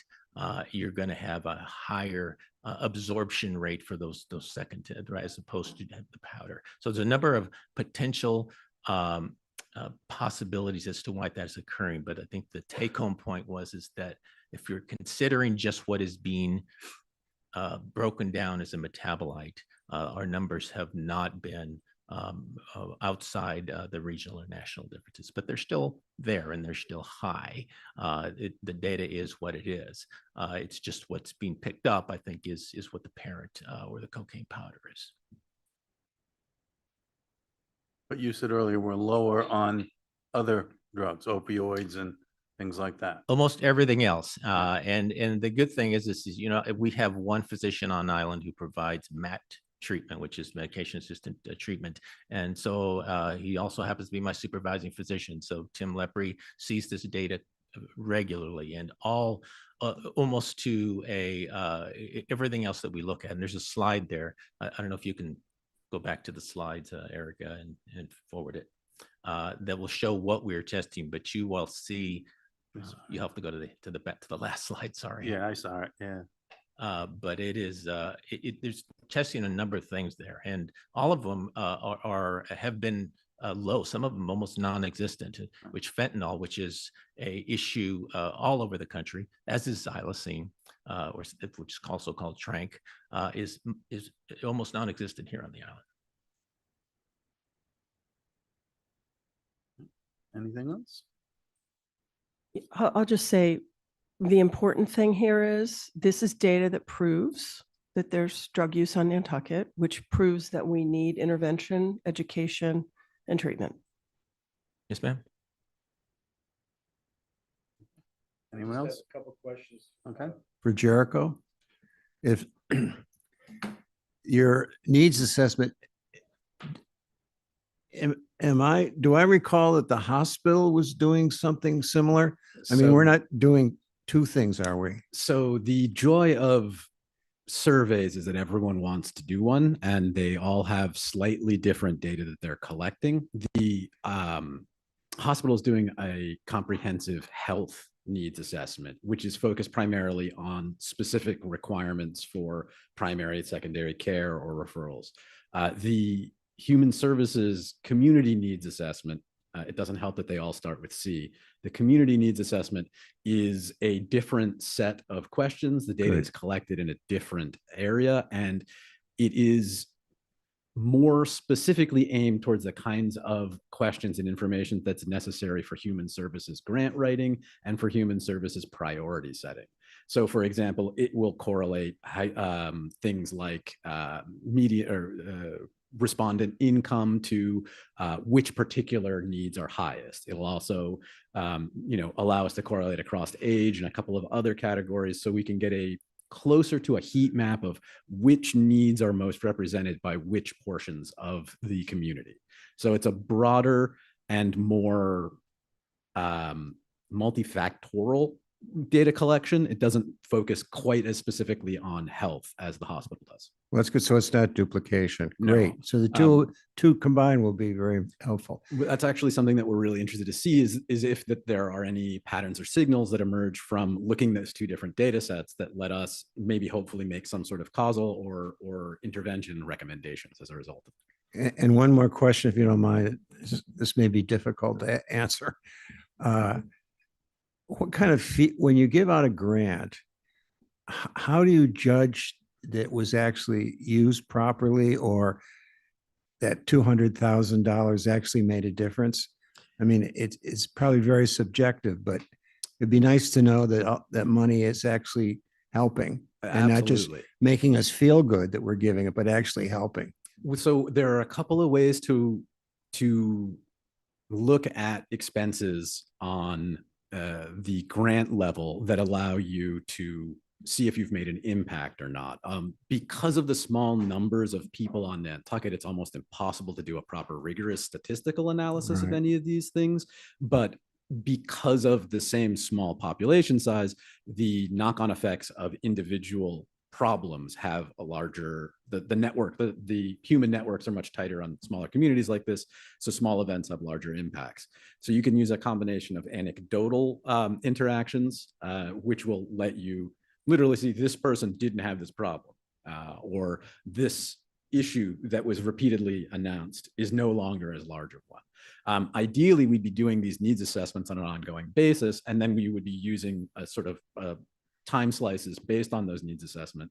So if we've calculated a particular amount of expenses and a particular, like a particular amount of grant expenses for one of the various sectors, between two needs assessments, we would not see that as being as high a need anymore if we had effectively measured, if we've effectively changed the impact.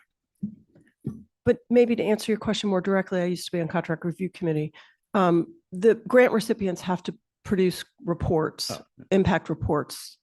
So they submit who was helped, how many were helped, where did the money go? Okay. So there is a reporting requirement, rigorous reporting requirements around those grants. Apologies, Yeah. I missed Now, and what Jericho was talking about is the greater impact on the community, the broader impact of this grant over that grant. But within each individual grant, the grant recipient does have to report. And generally, as part of the grant writing process, we are increasingly asking them to set targets so that they can evaluate based on what they believe the program will do in terms of touches or in terms of continued use of the program, those sorts of things. I tend to, I would prefer to be able to look at it from an independent data collection point of view so that whatever the focus of the particular organization is can be checked from an independent third source, more or less, because I would prefer to have multiple lines of data that support a particular conclusion whenever possible.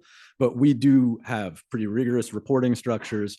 We're working to modernize the reporting structure so that we can collect and analyze the data that's being submitted as part of that in a more effective way.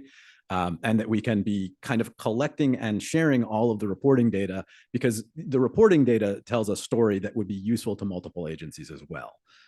So that's actually reporting, invoicing, and the operational side of things is my mission for the contract review committee grants this next coming year. It's been mostly revisions in application process and communicating with nonprofits. Next step is improving data collection, improving data sharing. Thank you. I have one more question.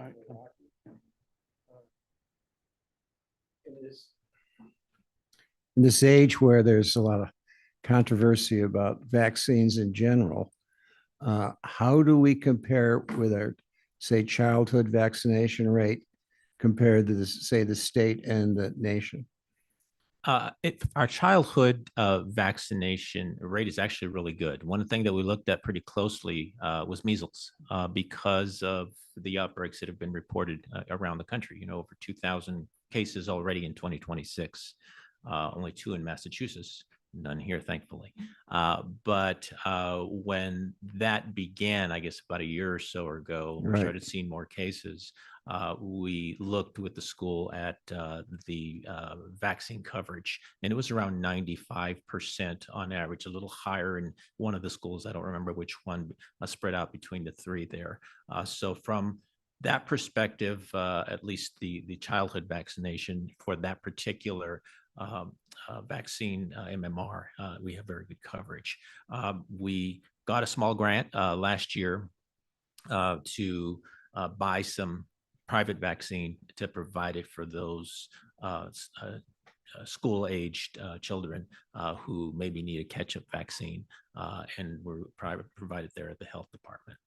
One of our challenges is storage. We have a very small refrigerator, so during the Right. fall, we have to use that for COVID and for Right. flu.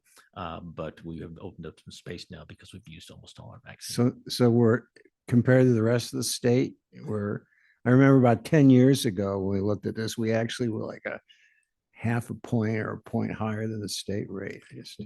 I don't think I've looked at it that closely to I'm have a just point, but curious. yeah, I think we're right where the others are. Now, one of the questions, and I think what continually comes up around this particular topic, is our denominator. How many people are on the island? And it's, I pointed Right. out, I made a note, or I made sure to point out that we have 20,000 or 21,000 active individuals in our vaccine program. Whether or not that actually represents a population, I don't know. Right. But certainly 14,600 seems pretty low. So any public health statistics on this island have to be looked at. We certainly with flu the fact vaccine we last really year. don't know how many people we have. Yeah, I think they gave us credit for a 32% coverage for flu last year. The state did, but that was with a population of about 14,600. Good. And so if we think we have 20,000, then we didn't do as well as we thought we did. Fortunately, our some of this wastewater data that we are collecting around flu and COVID and RSV has been very helpful in informing the clinical community or the hospital community here. And we saw the spike in flu before MGB put anything out. We saw it on December 11th. And we started seeing things from MGB later on. So it really enables those hospitals and those providers to have an index of suspicion for what they might be seeing when somebody comes in. If we see, high concentrations of influenza in our wastewater, then they know that's something they should be looking at. But it's, to answer your original questions, denominator's the tricky part. We think we're doing, well, but if you move our denominator or move our population numbers up, then we're not doing as well as we would like. Thank you. I think that's it. Anything else? All right, thank you very much. Thank you. Okay. Malcolm, do you have an update on the investigation of the meeting house? Well, it still goes on. I would like to be able to give you a timeline. And my last contact with the investigator was trying to push for a timeline, and I really didn't get an answer. He outlined what he was about to do next, but he didn't tell me I'm going to finish on blank date, and I will push for that. Okay, thank you very much. I have a question. So are you relaying that to the rest of the group too? When you talk to him, do you then send an email and update the committee, or? That's actually not the mandate of the committee of what this board Oh, determined. is mine? Oh, I just was turned away. Oh, Malcolm's, yours isn't. Yeah. So my question was, the board, remember, the board's made it clear the committee's role was to answer questions from the investigator, not to be involved in the investigation. Right.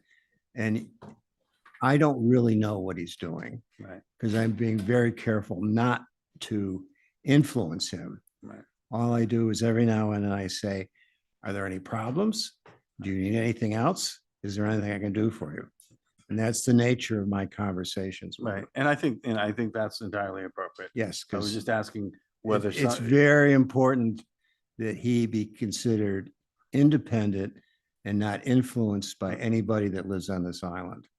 So the contact with him is there's been some contact about legal issues with the lawyer. And my contact is, well, Jim, how are you doing? You have any problems? Is there anything I can do to help you get the information you want? That's the contact. Right. Thank you. And my understanding is that we were getting a lot of questions and public comment, which is why this is agendaed weekly now, so that it goes out to everybody, including those people who served on that group. Right. It's just important. It's not, let them do their work. Oh, no, and I'm saying that's important. I just want to make sure, I'm assuming that the other members are paying attention to this and listening. So that's good. And as I say, hopefully in not too distant a future, we can actually get something. Right. Okay. Committee reports, anything? If I may, I'm just going to say that Finance Committee reviewed the compromise motion for the NPNEDC enabling legislation, and we have a successful compromise. We have a draft motion that may be subject to some typo edits, but nothing of substance. And Ms. Rayport indicated that her group is fully in support and supports a motion not to adopt 75, which was their version, but 74 as amended was recommended by the Finance Committee. Which is amazingly good news. And I was very happy once you actually really did start to talk. I thought there was a lot of good sort of suggestions and compromising and moving it along from both sides. And I think it was hard to get there, but once you did, I was impressed. So I thought we were at deadlines many times along the way, but but we never, so I'm really pleased, and I'm really hopeful that neither article gets called at town meeting, and that this is it. We've arrived at a compromise conclusion that satisfies all the people who were involved in the crafting of the two articles. I would just like to compliment everybody involved in that, because in my skeptical self, I didn't think it was going to happen. Yeah, well, it took. I think there was some people. I would like to. People know who they are. I would like to really work. Yeah, I'd like to congratulate. I'm not going to names because I probably will forget somebody, but I congratulate them all. Yeah, there's some people that worked really hard, and it's great. Yeah, Mr. Chair, I just want to echo that and say I appreciate everyone who worked really hard and put in a lot of hours to try and hammer out a compromise. It's really good work. Yeah. And then my only other thing, anyone else, any other, is just a kind of a comment, the tragedy of the commons. You gave me the intro earlier. I watched the meeting I missed last week. I had, a dog was off island. We didn't get back in time, but I watched the meeting and it struck me, the whole issue right now with the deers is a bit of a tragedy of the commons. It's people, and I hadn't really looked at how many people are like completely stopping them from going onto their property. I hadn't really thought about that, but then once this issue came up, I've been looking and seeing more and more of it. And, even the drive here, there's houses on Orange Street that have fencing all the way around the outside of their house. And they've got, the pool noodles so that they can go into through their fence, and things that I think the HDC and we would never allow are popping up everywhere to keep the deer out. And why I think it's a tragedy of the commons in a way is that if this were water, you wouldn't be able to pour the water onto your neighbor's property. You wouldn't be able to say, okay, here you go. I don't want this water. You get it. That's illegal. But we're in other towns. And so what is happening as more places close to deer completely, then the deer are moving downtown. They're moving into areas where they weren't before. That's becoming more dangerous. We've just had the Board of Health here talking about tick disease, and now people are closing their properties entirely. So the deer are going even closer to the more populated areas. There's 30 or 40 deer now just all through downtown that are there all the time. And so I think it's not an HDC issue only, or a Board of Health issue. It crosses a lot of different lines. But I think, and I don't think so. So I'm not sure how we handle it, but I think, I think it is something we're going to have to really think about, because, and then people have told me, well, Matt, there's property rights. And I said, well, what happens if the Conservation Foundation, they're private. What if they decide they want to close it? That's property rights. Oh, they couldn't do that. Well, why not? And if they do, where do they go? So there's an issue here that I think that, and so I looked online. I said, what do some people do? And what they do in some communities is they will say that you can enclose your garden, or you can do it with a 30-foot buffer from your outside of your property line, et cetera. Like because what happens if you don't is you end up with you push the deer. If you're not letting them on your property, the deer are used to going through your property. They say, okay, and they go out onto the road. And then they're crossing in places where people aren't used to them, or they're in other areas, and you end up funneling them into other places. And so I think there's so they do it through zoning, they do it through other issues and other ways, like to not allow people to push it on to everybody else, And so I think it's something for us to think about. And the whole idea is that kind of struck me is we're doing the HDC for the sort of historical aspect. We want it to look like it did. They have control over the entire sort of neighborhood and the feeling of it. We're trying to get it back to where it was, but when you look at the old pictures, there was no trees. It was all flat. We didn't have like shrubs put up to hide things, but now we're like hiding things. Well, let's put this up, and you have to keep that up. It's kind of, I think, in some ways, we are not following our own mandate. And so by allowing all the fencing and making everything, cover everything and hide everything, it's sort of opposite. The country areas were, sort of fairly barren, and, and I think, so we should be, I think our elders knew some things maybe we don't know, and we should be thinking about it. Anyway, I'm sorry it was a little long-winded, but you guys went at it a long time. Yeah. Oh, exactly. But then is that so, are we driven by that alone? I know. Thank you. Do I have a motion? Motion to adjourn. All right, second. Second. All in favor? Aye. Aye. Thanks.